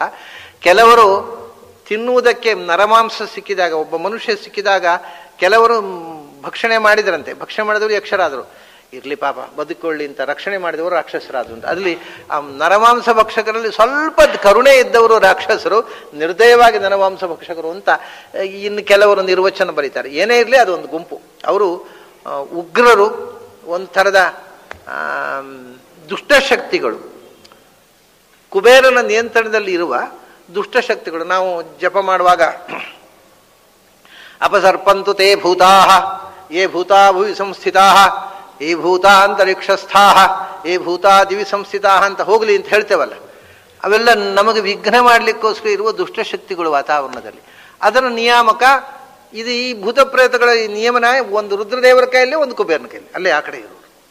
ಹಾಗಾಗಿ ಯಕ್ಷರಾಕ್ಷಸರ ಒಡೆಯನಾದ ಕುಬೇರ ಹೇಗೆ ಆದ ಯಕ್ಷರಾಕ್ಷಸರ ಒಡೆಯ? ಅಷ್ಟು ಯಕ್ಷರಾಕ್ಷಸರ ನಿಯಂತ್ರಣ ಕುಬೇರನಿಗೊಬ್ಬನಿಗೆ ಹೇಗೆ ಸಾಧ್ಯ ಆಯಿತು ಅಂದರೆ, ಆ ನಿಯಾಮಕ ಶಕ್ತಿಯಾಗಿ ವಿತ್ತಪನಲ್ಲಿ ಕೂತೆ ನಾನು ವಿತ್ತಪ, ಅವನೊಳಗೆ ಆ ಶಕ್ತಿಯಾಗಿ ವಿಭೂತಿಯಾಗಿ ನಾನು ಕೂತೆ. ರುದ್ರದೇವರ ವಿಷಯ ಮುಗಿಯಿತು. ಈಗ ವಸು ರುದ್ರ ಆದಿತ್ಯ 3 ಗಣಗಳಲ್ಲಿ ಇನ್ನು ಬೇಕಾಗಿರ್ತಕ್ಕಂಥದ್ದು, ಈಗ ಒಂದು ವಸುರುದ್ರ ಆದಿತ್ಯ, ಇನ್ನೊಂದು ಅಗ್ನಿವಾಯು ಆದಿತ್ಯ.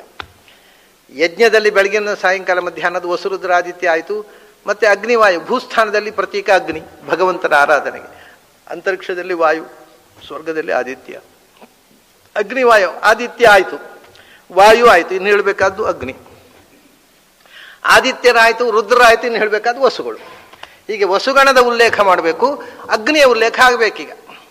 ಅಷ್ಟರ ತನಕದ್ದು ಕೃಷ್ಣ ಹೇಳಿದ. ಅದನ್ನೇ ವಸೂನಾಂ ಪಾವಕಶ್ಚಾಸ್ಮಿ ಅಂತ. ಇಷ್ಟು ಒಂದಕ್ಕೊಂದು ಲಿಂಕ್ ಇದೆ ಅವನ ಇದರಲ್ಲಿ. ನನ್ನನ್ನು ಪಾವಕ ಅಂತ ಉಪಾಸನೆ ಮಾಡು. ಅಷ್ಟವಸುಗಳಲ್ಲಿ ಅಗ್ನಿ ನಾನು. ಅಷ್ಟವಸುಗಳೆಲ್ಲ 18ನೇ ಕಕ್ಷೆಯಲ್ಲಿ ಇರುವವರು, ಅಗ್ನಿ ಮಾತ್ರ 12ನೇ ಕಕ್ಷೆಯಲ್ಲಿ 15ನೇ ಕಕ್ಷೆಯಲ್ಲಿದ್ದಾನೆ, ಬಹಳ ಎತ್ತರದಲ್ಲಿದ್ದಾನೆ ಅವನು. ದ್ರೋಣ ಪ್ರಾಣ ಧ್ರುವ ಅರ್ಕ ಅಗ್ನಿ ದೋಷ ವಸ್ತು ವಿಭಾವಸು. ಇದು 8 ವಸುಗಳು, ಅಷ್ಟವಸುಗಳು. ಇದರಲ್ಲಿ ಅಗ್ನಿ ಒಬ್ಬ ಇದ್ದಾನೆ. ಉಳಿದ 7 ಜನರಿಗೆ ಬೇರೆ ಬೇರೆ ಹೆಸರುಗಳಿದೆ. ಈಗ ಅಗ್ನಿಗೂ ಹಾಗೆ. ನಿಮ್ಗೆ ಇನ್ನೊಂದರಲ್ಲಿ ಏನುಂಟು ಗೊತ್ತುಂಟಾ? ಅಗ್ನಿ ಅಂತಿರಲ್ಲ, ಮತ್ತೆ ಅನಲ ಅಂತಿರುತ್ತೆ. ಅನಲ ಅಂತ ಅಗ್ನಿ ಅಂತ ಹೆಸರು. ಇನ್ನೊಂದು ಕಡೆ ಅನಲ ಅಂತ ಇರುತ್ತೆ ಅಷ್ಟವಸುಗಳಲ್ಲಿ, ಇಲ್ಲಿ ಅಗ್ನಿ ಅಂತಿದೆ. ಇನ್ನೊಂದು ಕಡೆ ವೈಶ್ವಾನರ ಅಂತಿರುತ್ತೆ. ಹೆಸರುಗಳು ಬೇರೆ ಆಗ್ತಾ ಇರುತ್ತೆ, ಆದರೆ ವ್ಯಕ್ತಿಗಳು ಬೇರೆ ಅಲ್ಲ, ನಾಮಗಳು ಬೇರೆ. ದ್ರೋಣ ಪ್ರಾಣ ಅನ್ನುವ ಹೆಸರುಗಳು ಬೇರೆ ಬೇರೆ ಹೆಸರುಗಳು ಬರ್ತವೆ. ದ್ರೋಣನಿಗೆ ಧರ ಅಂತ ಇನ್ನೊಂದು ಹೆಸರಿದೆ. ಭಾರತದಲ್ಲಿ ಧರ ಅಂತ ಹೇಳಿದ್ದಾರೆ, ಇಲ್ಲಿ ದ್ರೋಣ ಅಂತ ಹೇಳ್ತಾರೆ. ಅದು ಒಬ್ಬನೇ ವ್ಯಕ್ತಿಗೆ 2 ಹೆಸರುಗಳು. ಹೀಗೆ ದ್ರೋಣ ಪ್ರಾಣ ಧ್ರುವ ಅರ್ಕ ಅಗ್ನಿ ದೋಷ ವಸ್ತು ವಿಭಾವಸು, ಇವರು 8 ಮಂದಿ ವಸುಗಳು.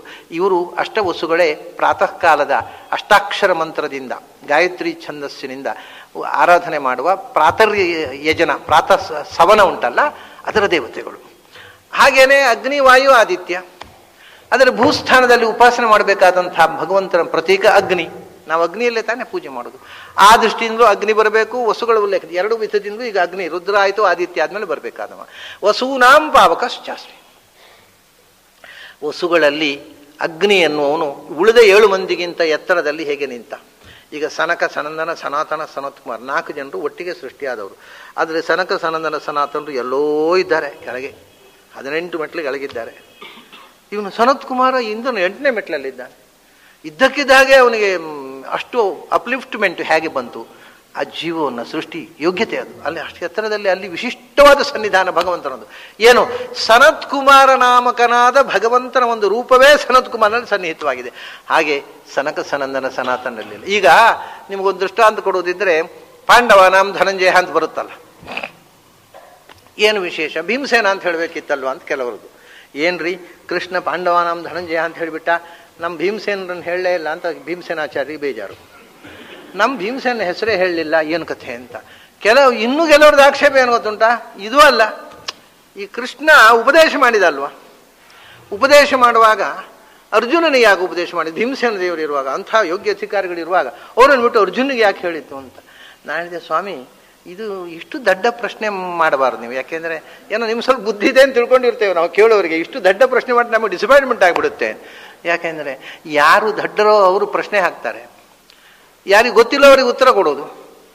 ಸೀನಿಯಾರಿಟಿ ಮೇಲೆ ಉತ್ತರ ಕೊಡೋದಲ್ಲ. ಭೀಮಸೇನ ಸೀನಿಯರು ಅಲ್ಲ, ಒಳ್ಳೆ ಕಷ್ಟ ಆಯ್ತು. ಕ್ಲಾಸ್ನಲ್ಲಿ ಒಬ್ಬ ಹುಡುಗ ಪ್ರಶ್ನೆ ಹಾಕ್ತಾನೆ, ಏಯ್ ನೀನು ಕೂತ್ಕೋ, ಸೀನಿಯರ್ ಮೋಸ್ಟ್ ನೀನು ಕೇಳು ಅಂತ ಹೇಳೋದ. ಅಲ್ಲ, ಯಾರಿಗೆ ಗೊತ್ತಿಲ್ಲ ಅವನು ಹೇಳಿ. ಅರ್ಜುನನಿಗೆ ಗೊತ್ತಿಲ್ಲ, ಪ್ರಶ್ನೆ ಹಾಕಿದ. ಭೀಮಸೇನಿಗೆ ಪ್ರಶ್ನೆ ಬರಲಿಲ್ಲ, ಅವನಿಗೆ ಉತ್ತರ ಯಾಕೆ ಕೊಡಬೇಕು? ಇಷ್ಟು ಕಾಮನ್ ಸೆನ್ಸ್ ಇಲ್ಲ. ಭೀಮಸೇನ ದೇವರು ಯೋಗ್ಯತೆಯಲ್ಲಿ ದೊಡ್ಡವರಲ್ವ, ಅವ್ರು ಯಾಕೆ ಹೇಳಲಿಲ್ಲ? ಒಳ್ಳೆ ಕಷ್ಟ ಆಯ್ತಲ್ಲ. ಭೀಮಸೇನಿಗೆ ಪ್ರಶ್ನೆ ಬರಲಿಲ್ಲ, ಅವ್ರು ಯಾಕೆ ಹೇಳಬೇಕು? ಯಾರಿಗೆ ಜಿಜ್ಞಾಸೆ ಬಂತು ಅವ್ರಿಗೆ ಹೇಳಬೇಕಲ್ವ. ಅದೊಂದು ಸೀನಿಯಾರಿಟಿ ಮೇಲೆ ಅಪಾಯಿಂಟ್ಮೆಂಟ್ ಅದು.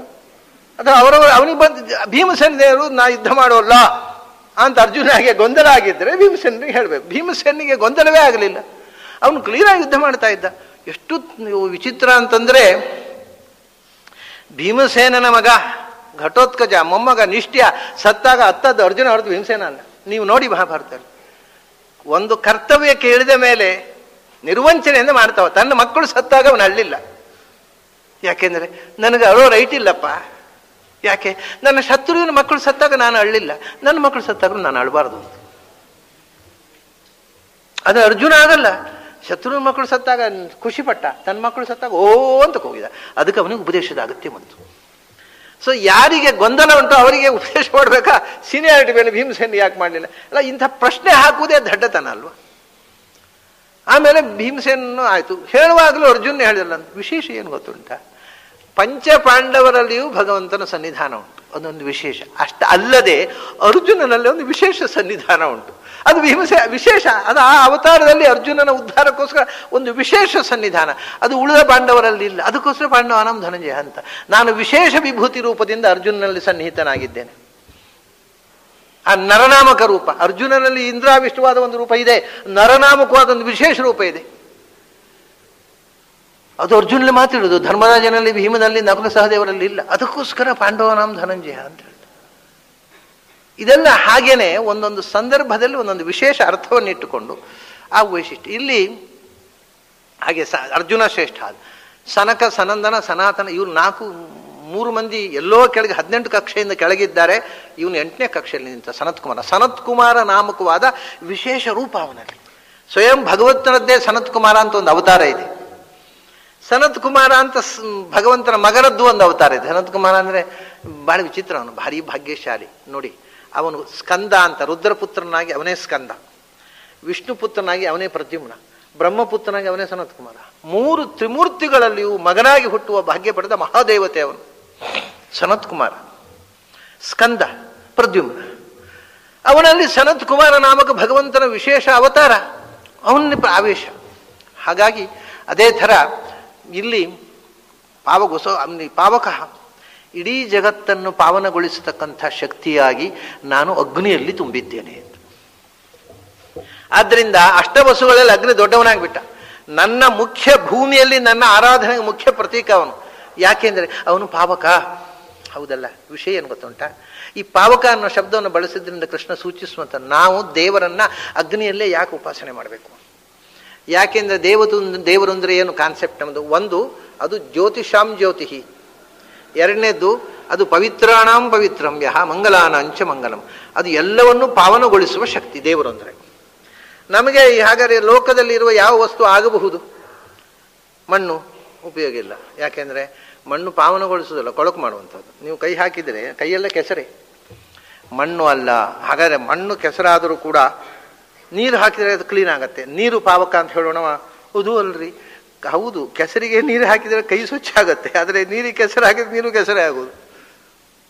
ಕೊಚ್ಚೆ ನೀರು ಅಂತೇವೆ ನಾವು.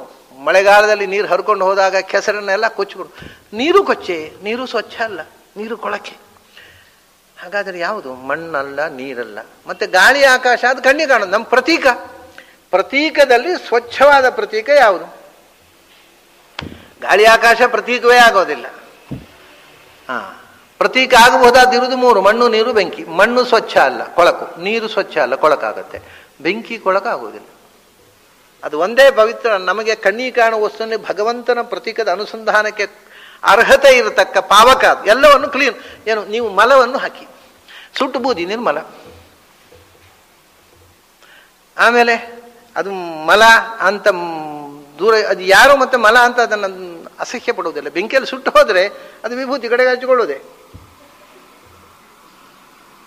ಅದು ಶುದ್ಧ. ಆಮೇಲೆ ಯಾರು ಅದನ್ನು ವಿಭೂತಿ ಅಂತ ಹೆಸರೇ ವಿಭೂತಿ, ಆಮೇಲೆ ಅದು ಈ ಭೂತಿ ಅದು ಮತ್ತೆ. ಹಾಗಾಗಿ ಎಲ್ಲವನ್ನೂ ಸ್ವಚ್ಛಗೊಳಿಸ್ತಕ್ಕ ಶಕ್ತಿ ಅದು ಪಾವಕ. ತಾನು ಸ್ವತಃ ತೀರ್ಥೋದಗಂಚ ವಹ್ನಿಶ್ಚ ನಾಣ್ಯತ ಶುದ್ಧಿಮರ್ಹತಃ ಅಂತ ಒಂದು ಮಾತು ಹೇಳ್ತಾನೆ ಭೌಭೂತಿ. ಬೆಂಕಿ ಅಪವಿತ್ರ ಆದರೆ ಅದನ್ನು ಮತ್ತೆ ಪವಿತ್ರ ಮಾಡೋದು ಯಾವುದರಿಂದ? ತೀರ್ಥವೇ ಅಪವಿತ್ರ ಆದರೆ ಅದಾಗಿದೆ. ಈಗ ಅವನು ಹೇಳಿದಾಗ ಈಗ ಆಗಿಬಿಟ್ಟಿದೆ. ತೀರ್ಥವೇ, ಗಂಗೆಯೇ ಇಂಪ್ಯೂರ್ ಆದರೆ, ಪೊಲ್ಯೂಟ್ ಆದರೆ ಅದನ್ನು ಯಾವುದರಿಂದ ಮತ್ತೆ ಸ್ವಚ್ಛ ಮಾಡೋದು? ನಮ್ಮ ಪಾಪಗಳನ್ನು ತೊಳೆಯುವ ಗಂಗೆ ಅದೇ ನಮ್ಮ ಪಾಪಗಳನ್ನು ಹೊತ್ತು ಅದೇ ಗೊಳಗಾಗ್ಬಿಟ್ರೆ ಮತ್ತೆ ತೊಳೆಯೋರು ಯಾರು ಅಂತ? ತೀರ್ಥೋದಕಂಚ ವಹ್ನಿಶ್ಚ ನಾಣ್ಯತಾ ಶುದ್ಧಿ ಮರಹದ. ಇನ್ನು ಯಾರು ಶುದ್ಧಿ ಮಾಡಬೇಕು? ಹಾಗೆ ಇಡೀ ಜಗತ್ತನ್ನು ಸ್ವಚ್ಛಗೊಳಿಸಿ ಕ್ಲೀನ್ ಮಾಡ್ತಾ. ಬೆಂಕಿ ಅಂದರೆ ಮುಗಿದೋಯ್ತು, ಸ್ವಚ್ಛ. ಅದು ಅದರಲ್ಲಿ ಮೈಲಿಗೆ ಇಲ್ಲ, ಅದು ಕೊಳೆ ಇಲ್ಲೇ ಇಲ್ಲ, ಏನು ಹಾಕಿದ್ರು ಸ್ವಚ್ಛ. ಅಂಥ ಬೆಂಕಿ. ಆದ್ದರಿಂದ ಅದು ಪವಿತ್ರಾಣಾಂ ಪವಿತ್ರಂ. ಇನ್ಯಾವುದೂ ಭಗವಂತನ ಪವಿತ್ರದಿಂದ ಪವಿತ್ರ ಅನ್ನೋ ಆ ಪಾವಕತ್ವದ ಚಿಂತನೆಗೆ ಸರಿಯಾಗಿ ಅನ್ವರ್ಥವಾಗುವ ಪ್ರತೀಕವೇ ಇಲ್ಲ ಜಗತ್ತಿನಲ್ಲಿ. ಅದಕ್ಕೋಸ್ಕರ ಅಗ್ನಿ ಪ್ರತೀಕದಲ್ಲಿ ಉಪಾಸನೆ, ವಿಶೇಷ ಸನ್ನಿಧಾನ. ಭೂಮಿಯಲ್ಲಿ ಅಗ್ನಿನಾರಾಯಣ ಅಂತ, ಅಗ್ನಿಯಲ್ಲೇ ಭಗವಂತನ ವಿಶೇಷ ಸನ್ನಿಧಾನ. ಅಗ್ನಿ ಪ್ರತೀಕದಲ್ಲಿ ಪೂಜೆ ಮಾಡಿದಷ್ಟು ಫಲ ನೀವು ಯಾವುದೇ ಪಂಚಲೋಹದ ಪ್ರತಿಮೆಯಲ್ಲಿ ಮಾಡಿದರೆ ಇಲ್ಲ ಅಂತ ಶಾಸ್ತ್ರಕಾರ ಹೇಳ್ತಾರೆ. ಪಂಚಲೋಹದ ಪ್ರತಿಮೆಯಲ್ಲಿ ಮಾಡಿದರೂ ಕೂಡ ಅಗ್ನಿಹೋತ್ರ, ಅಗ್ನಿ ಮೂಲಕ ಆಹುತಿ ಕೊಟ್ಟೇ ಪೂಜೆ ಮಾಡಬೇಕು ಅಂತ ಹೇಳ್ತಾರೆ. ಯಾಕೆಂದರೆ ಭಗವಂತನ ವಿಶೇಷ ಸನ್ನಿಧಾನ ಅಗ್ನಿಯಲ್ಲಿ. ಅದಕ್ಕೆ ಕಾರಣ ಅವನು ಪಾವಕ. ಯಾವ ಉಳಿದ ಪಾವಕಗಳಿಲ್ಲ, ಎಲ್ಲವೂ ಕೊಳೆ ಮಾಡ್ತವೆ. ಇವನು ಒಬ್ಬರೇ ಪಾವನ ಮಾಡುವವನು. ಭಗವಂತನ ವಿಶೇಷವಾದಂಥ ಸನ್ನಿಧಾನದಿಂದ ಆ ಪವಿತ್ರಾಣಾಂ ಪವಿತ್ರ ಕ್ವಾಲಿಟಿಯ ಒಂದು ಸ್ವಲ್ಪ ಅಂಶ ಅಗ್ನಿಯಲ್ಲಿ ಬಂತು. ಒಂದು ಕಾರಣ ಇದು. ಇನ್ನೊಂದು ಪಾವಕ. ಪಾವಕ ಅಂದರೆ ಅವನು, ನಾವೀಗ ದೇವರಿಗೆ ಸಮರ್ಪಣೆ ಮಾಡ್ತೇವೆ. ದೇವರಿಗೆ ಸಮರ್ಪಣೆ ಮಾಡಿದಾಗ ಪಾವಕ ಅಂದರೆ ಅವನು ಪಾಚಕನೂ ಹೌದಲ್ಲ, ಬರೇ ಪಾವಕ ಅಲ್ಲ. ದೇವರಿಗೆ ಸಮರ್ಪಣೆ ಮಾಡುವಂಥ ಏನು ಆಹಾರವನ್ನು ಬೇಯಿಸುವನು ಅವನು. ಆಮೇಲೆ ದೇವರಿಗೆ ಸಮರ್ಪಣೆ ಮಾಡಿದರೆ ಬೇರೆ ಯಾವುದೇ ವಿಗ್ರಹಕ್ಕೆ ನೀವು ಸಮರ್ಪಣೆ ಮಾಡಿದರೆ, ಒಂದು ಮಂಡಲ ಬಿಡಿದೆವು, ಅಥವಾ ಒಂದು ಪ್ರತಿಮೆ ಇಟ್ಟೆವು, ಸರಿ, ಫಲವಡ ಕ್ಷೀರಾದಿ ಮಹಾನೈವೇದ್ಯಂ ಸಮರ್ಪಯಾಮಿ, ಮತ್ತೆ ತಗೊಂಡೆವು. ನಮಗೆ ಅಲ್ವಾ ಸಮರ್ಪಯಾಮಿ ಅಂತ ತೋರಿಸುವುದು, ಅವನಿಗೆ ತುಳಸಿ ದಳ, ನಮಗೆ ಹಾಲು ಹಣ್ಣು, ಅವನೇನು ತಿಂತಾನೋ? ತಿನ್ನೋಲ್ಲ. ಭಗವಂತನೇ ತಿನ್ನಬೇಕು. ಏನು ಮಾಡಬೇಕು? ಅದು ಒಂದೇ ಒಂದು ವಿಧಾನ, ಅಗ್ನೇ ಸ್ವಾಗ್ನೇದನ್ನಮ ಅಂದರೆ ಹೋಗಿ ಮತ್ತೆ ವಾಪಸ್ಸಿಲ್ಲ, ಜೀರ್ಣಿಸ್ಕೊಂಡು ಅಗ್ನಿ ಪ್ರತೀಕದಲ್ಲಿ ಅರ್ಪಿಸಿದ್ದನ್ನು ಮಾತ್ರ ಭಗವಂತ ಸ್ವೀಕರಿಸುವುದನ್ನು ನಾವು ಕಣ್ಣಾರೆ ನೋಡಬಹುದು. ಉಳಿದದ್ದು ಭಗವಂತ ಸ್ವೀಕಾರ ಮಾಡು, ಸ್ವೀಕಾರ ಮಾಡಿದ ಹಾಗೆ ಮಾಡು, ಮತ್ತು ನನಗೆ ಬೇಕು, ನೀನು ತಿನ್ಬೇಡಗಡೆಗೆ ಅಂತ ಹೇಳಿ ನಾವು ತಿನ್ನುತ್ತಿದ್ರೆ ನಾವು ಸಮರ್ಪಣೆಯೇ ಮಾಡ್ತಿರ್ಲಿಲ್ಲ. ಅವು ಮಾರು ದಿನ ನಮ್ಮ ದೇವರು ತಿಂತಾನೆ, ನಮಗೆ ಇಲ್ಲಿ ಹೊಟ್ಟೆ ಸಾಕಾಗೋಲ್ಲ, ದೇವರನ್ನ ಯಾರು ಸಾಕ್ತಾರೆ, ಇನ್ನು ಮೇಲೆ ಪೂಜೆ ಬೇಡ ಅಂತ ಸ್ಟಾಪ್ ಆಗ್ತಿತ್ತು. ರಿಸಲ್ಯೂಷನ್ ಎಲ್ಲ ವೈದಿಕರು ಸೇರಿ ಒಂದು ರಿಸಲ್ಯೂಷನ್ ಮಾಡಿಬಿಡ್ತಿದ್ರು. ದಿನ ತಿನ್ನೋ ದೇವರಾದ್ರೆ ನಾವು ಸಮರ್ಪಣೆ ಮಾಡಲಿಕ್ಕೆ ಸಾಧ್ಯ ಇಲ್ಲ. ನಮಗೆ ಮೊದಲು ದೇವರು ಮಾತು ಕೊಡ್ಬೇಕು, ನಾನು ತಿನ್ನೋಲ್ಲ, ಅನಶ್ನನ್ ಅನ್ಯೋಭಿಜಾಗಶೀತಿ, ಆ ಮಾತು ನಡೆಸಿಕೊಡ್ತೇನೆ, ಮಾತು ಕೊಟ್ಟರೆ ಸಮರ್ಪಣೆ ಮಾಡಿದ್ರೆ ಮಾಡೋಲ್ಲ ಅಂತ. ಹಾಗಲ್ಲ, ತಿನ್ನುವ ದೇವರು ಬೇಕು ಅಂದರೆ ಅಗ್ನಿ ಮಾತ್ರ, ಯಾವ ಪ್ರತೀಕದಲ್ಲೂ ಆಗೋದು. ಅದಕ್ಕೆ ಅಂಥ ಭಗವಂತನ ಬಹಳ ಮುಖ್ಯ ಪ್ರತೀಕವಾಗತಕ್ಕಂಥ ವಿಶೇಷ ಸನ್ನಿಧಾನ ಅಗ್ನಿಯಲ್ಲಿ. ಪಂಚಾಗ್ನಿ ವಿದ್ಯೆ, ಅಗ್ನಿವಿದ್ಯೆ, ಅಗ್ನಿಯಲ್ಲಿ ಬಹಳ ಮಹತ್ವ ಕೊಟ್ಟಿದ್ದಾರೆ ಪ್ರಾಚೀನರು. ಹೀಗೆ ವಸೂನಾಂ ಭಾವಕಶ್ಚಾಸ್ಮಿ ಆಯಿತು. ಸಂಪತ್ತು ಅಂತ ಬಂತಿಲ್ಲಿ. ವಸುಗಳು ಅಂದರೆ ವಸುಗಳು ಅಷ್ಟವಸುಗಳು. ವಿತ್ತೇಶ ಬಂದ, ವಿತ್ತೇಶ ಬಂದಗುಳ್ಳೆ ವಿತ್ತ ವಸು ಬಂದು, ವಸುಗಳು ಬಂದರು. ವಸು ಬಂದಗುಳ್ಳೆ ವಿಚಿತ್ರ ನೋಡಿ, ವಸು ಅಂದರೆ ಇನ್ನೊಂದು ಅರ್ಥ ಸಂಪತ್ತು ಅಂತ, ವಿತ್ತ ಅಂತ. ಆ ವಸು ಅಂದರೆ ಸಂಪತ್ತು. ಈ ದೇವತೆಗಳು ಕೂಡ ಇವೆಲ್ಲ ನಮಗೆ ಜ್ಞಾನದ ಸಂಪತ್ತಿಗೆ ಪೋಷಕರಾದವರೇ, ಅದನ್ನೇ ವಸುಗಳು. ಸಂಪತ್ತು ಬಂದ ಕೂಡಲೇ ಸಂಪತ್ತಿನ ನೆಲೆಯಾಗಿರ್ತಕ್ಕಂಥ ತಾಣ ಯಾವುದು ಭೂಮಿಯಲ್ಲಿ ಅದು ಬಂತು. ಮೇರು ಶಿಖರಿಣಾಮಹಂ ಅಂದರು. ಮೇರು ಯಾಕೆಂದರೆ ಅದು ಅದು ಅದಕ್ಕೆ ಹೆಸರೇನು? ಚಿನ್ನದ ಬೆಟ್ಟ, ಹೇಮಾದ್ರಿಹಿ, ಚಿನ್ನದ ಬೆಟ್ಟ, ವಸುಗಳ ನೆಲೆ, ಅದು ಬಂಗಾರದ ನೆಲೆಯಾಗಿರತಕ್ಕಂಥದ್ದು. ಅದರಿಂದ ಶಿಖರಿಗಳಲ್ಲಿ ಚಿನ್ನಾಭರಣಗಳು, ನಾನಾ ವಿಧವಾಗಿರತಕ್ಕಂಥ ಅಮೂಲ್ಯವಾದ ಬೆಲೆ ಬಾಳುವ ಮೆಟಲ್ಗಳು ತುಂಬಿರುವ ಬೆಟ್ಟಗಳಲ್ಲಿ ಮೇರು ನಾನೊಂದು. ಪಾವಕ ಅಂದರೆ ಮೇರುಹು. ಈರಯತೀತಿ ಈರುಹು. ಈರು ಈರು ಅಂದರೆ ಪ್ರೇರಣೆ ಮಾಡುವವ, ನಮ್ಮನ್ನು ನಿಯಂತ್ರಿಸುವವ. ಆಗ ಈರುಹು ಅಂದರೆ ನಿಯಾಮಕ, ಪ್ರೇರಕ. ಮಾ ನವಿದ್ಯತೆ ಈರುಹು ಯಶ ಸಹ ಮೇರುಹು. ಯಾರಿಗೆ ಇನ್ನೊಬ್ಬ ಪ್ರೇರಣೆ ಮಾಡುವವನಿಲ್ಲವೋ ಅವನು ಸ್ವತಂತ್ರನ, ಅವನು ಮೇರು. ಭಗವಂತರ ಹೆಸರದು. ಈ ಮೇರು ಪರ್ವತ ಅದು ಚಿನ್ನದ ಹೇರು, ಚಿನ್ನದ ಬೆಟ್ಟ. ಅದು ಚಿನ್ನದ ಬೆಟ್ಟ ಅಂದರೆ ನಿಮಗೆ ಒಂದು ಕಥೆ ಹೇಳಬೇಕು. ಚಿನ್ನದ ಬೆಟ್ಟ ಅಂದ್ರೆ ಸುಮ್ಮನೆ ಕಲ್ಪನೆ ಅಲ್ಲ, ಕವಿ ಕಲ್ಪನೆ ಅಲ್ಲ. ಅದಕ್ಕೆ ಸ್ವರ್ಣ ಅಚಲ ಅಂತ, ಹೇಮಾದ್ರಿ ಅಂತ ಹೇಳುವಂಥದ್ದಕ್ಕೆ ನೀವು ಸ್ವಾಮಿ ರಾಮ ಅವರ ಹೆಸರು ಕೇಳಿದ್ದೀರಿ. ನಮ್ಮ ಕಾಲದಲ್ಲೇ ಇದ್ದವರು, ಬೆಂಗಳೂರಿಗೂ ಬಂದಿದ್ದರು, ಹಿಮಾಲಯದಲ್ಲಿ ಸಾಧನೆ ಮಾಡಿದವರು, ಮೊನ್ನೆವರೆಗೆ ಬದುಕಿದ್ದವರು. ಈಗ ಈ ಈಸ್ ನೋ ಮೋರ್, ನನಗೆ ತಿಳಿದ ಹಾಗೆ. ಅವರು ಬೆಂಗಳೂರಿಗೆ ಬಂದಿದ್ದರು. ಕರ್ನಾಟಕದಲ್ಲಿ ಅನೇಕ ಬಾರಿ ಕರ್ನಾಟಕದಲ್ಲಿ ಸಂಚಾರ ಮಾಡಿದ್ದರು. ಅವರು ಸಾಧನೆ ಮಾಡುವಾಗ ಉಡುಪಿಗೆ ಬಂದಿದ್ದರು. ಆಮೇಲೆ ಹರಿಹರದಲ್ಲಿ ಪ್ರವಾಹದಲ್ಲಿ ಈಜು ಬಿದ್ದು ಕೊಚ್ಚಿಕೊಂಡು ಹೋಗಿ ಆಚೆ ಮೇಲೆ ಬಂದಿದ್ದರು. ಉಡುಪಿಯಲ್ಲಿ ಹಿಂದೆ ಒಂದು ಬೈರಾಗಿಗಳ ವಸತಿ ಛತ್ರ ಅಂತಿತ್ತು, ಬೈರಾಗಿಗಳ ಛತ್ರ ಅಂತ. ಈಗ ಇಲ್ಲ ಅದು. ಅದು ಈಗ ಗೆಸ್ಟ್ ಹೌಸ್ ಆಗಿದೆ. ಈಗ ಬರುವಂಥವರಿಗೆ, ಯಾತ್ರಿಕರಿಗೆ ಗೆಸ್ಟ್ ಹೌಸ್ ಆಗಿದೆ. ಮುಂಚೆ ಬೈರಾಗಿಗಳಿಗೆ ಇರಲಿಕ್ಕೆ ಅಂತ ಒಂದು ಫ್ರೀ ಗೆಸ್ಟ್ ಹೌಸ್, ಅದ್ಮಾನ ಮಠದ ಜಾಗ. ಅಲ್ಲಿ ಬಂದು ಇರ್ತಿದ್ರು ಸ್ವಾಮಿ ರಾಮ ಅವರು ಗುರುಗಳು. ಯಾರಿಗೂ ಗೊತ್ತಾಗದ ಹಾಗೆ ಬಂದು ಎದ್ದು ಹೋಗ್ತಿದ್ರು. ಆ ಸ್ವಾಮಿ ರಾಮ್ ಅವರು ಕಲ್ಕತ್ತಾ ಯೂನಿವರ್ಸಿಟಿಯಲ್ಲಿ ಸೈನ್ಸ್ ಸ್ಟೂಡೆಂಟ್, ಅವರು ಗ್ರಾಜ್ಯುಯೇಟ್. ಅವರು ಹಿಮಾಲಯದ ಯೋಗಿಗಳು ಒಬ್ಬರ ಹತ್ರ ಸಾಧನೆ ಮಾಡಲಿಕ್ಕೆ ಹೋದರು. ಸಾಧನೆ ಮಾಡಿದರು ತುಂಬ. ಇಲ್ಲಿ ಬೆಂಗಳೂರಿಗೆ ಬಂದಾಗ ಅವರು ಒಂದು ಡೆಮಾನ್ಸ್ಟ್ರೇಟ್ ಮಾಡಿ ತೋರಿಸಿದ್ರು. ಯಾರಾದರೂ ಡಾಕ್ಟರ್ ಇದ್ದವರು ಬನ್ನಿ ಅಂದರು. ಡಾಕ್ಟರ್ಗಳೆಲ್ಲ ಸ್ಟೆಥೋಸ್ಕೋಪ್ ಇಟ್ಕೊಂಡು ಬನ್ನಿ ಅಂದರು. ಬಂದರು. ಇವರು ಕೂತು ಶ್ವಾಸ ನಿರೋಧ ಮಾಡಿ ಕೂತರು. ನಂದು ಹಾರ್ಟ್ ಬೀಟ್ಸು ಅಥವಾ ಪಲ್ಸು ಇದ್ದರೆ ನೋಡಿ ಅಂತ ಹೇಳಿದ್ರು. ಹಾರ್ಟ್ ಬೀಟು ಇಲ್ಲ, ಪಲ್ಸು ಇಲ್ಲ. ಆಮೇಲೆ 5 ನಿಮಿಷ ಆದಮೇಲೆ ಈಗ ನೋಡಿದ್ರು, ಫಸ್ಟ್ ಕ್ಲಾಸ್ ಹಾರ್ಟ್ ಬೀಟ್ ಶುರುವಾಯಿತು. ಅದೆಲ್ಲ ಅಂದರೆ ನಿಮ್ಮ ವೈದ್ಯಕೀಯ ಶಾಸ್ತ್ರಕ್ಕೆ ಸಿಗದಂಥದ್ದು ಯೋಗಶಕ್ತಿ ಅದು ಅಂತ ಹೇಳಿ ಹೋಗಿದ್ವಿ. ಇಲ್ಲಿ ಬಂದಾಗ ಅದನ್ನು ಮಾಡಿ ತೋರಿಸಿದ್ರು. ಹೀಗೆ ಅವರು ಸೈನ್ಸ್ ಸ್ಟೂಡೆಂಟ್ ಆಗಿ ಅಭ್ಯಾಸ ಮಾಡಿ ಆಮೇಲೆ ಯೋಗಾಭ್ಯಾಸ ಮಾಡಿದವರು. ಆದರೆ ಕಲ್ಕತ್ತಾ ಯೂನಿವರ್ಸಿಟಿಯಲ್ಲಿ ಓದಿದವರು ನೋಡಿ, ಒಂದು ಈ ಕಾಲೇಜ್ ವಿದ್ಯಾರ್ಥಿಗಳ ಒಂದು ಶೋಕಿ ಖಯಾಲಿ ಇತ್ತಂತೆ ಅವರಿಗೆ. ಒಳ್ಳೆ ಡ್ರೆಸ್ ಮಾಡೋದು ನೀಟಾಗಿ, ಕಾಲೇಜಿಗೆ ಹೋದಾಗಲೂ ನೀಟಾಗಿ ಡ್ರೆಸ್ ಮಾಡಿದ್ರೆ ಮತ್ತೆ ಯಾವಾಗ ಮಾಡೋದು, ಒಳ್ಳೆ ನೀಟಾಗಿ. ಮತ್ತು ಯಾಕಂದರೆ ಕಾಲೇಜಿನಲ್ಲಿ ಹುಡುಗಿಯರು ಇರ್ತಾರೆ, ಇವರು ಒಳ್ಳೆ ಸನ್ಯಾಸಿಗಳಾಗಿ ಹೋಗ್ಲಿಕ್ಕಾಗುತ್ತೆ, ಒಳ್ಳೆ ಚಂದದ ಡ್ರೆಸ್ಸು, ಒಳ್ಳೆ ಗರಿ ಗರಿ ಪ್ಯಾಂಟು, ಸಿಲ್ಕು, ದಿನಕ್ಕೊಂದು ಬಣ್ಣ ಎಲ್ಲ ಮಾಡ್ತಿದ್ದೆ. ಸ್ವಲ್ಪ ಆ ವೇಷಭೂಷಣಗಳಲ್ಲಿ ತುಂಬ ಆಸಕ್ತಿ ಇತ್ತು ಅವರಿಗೆ.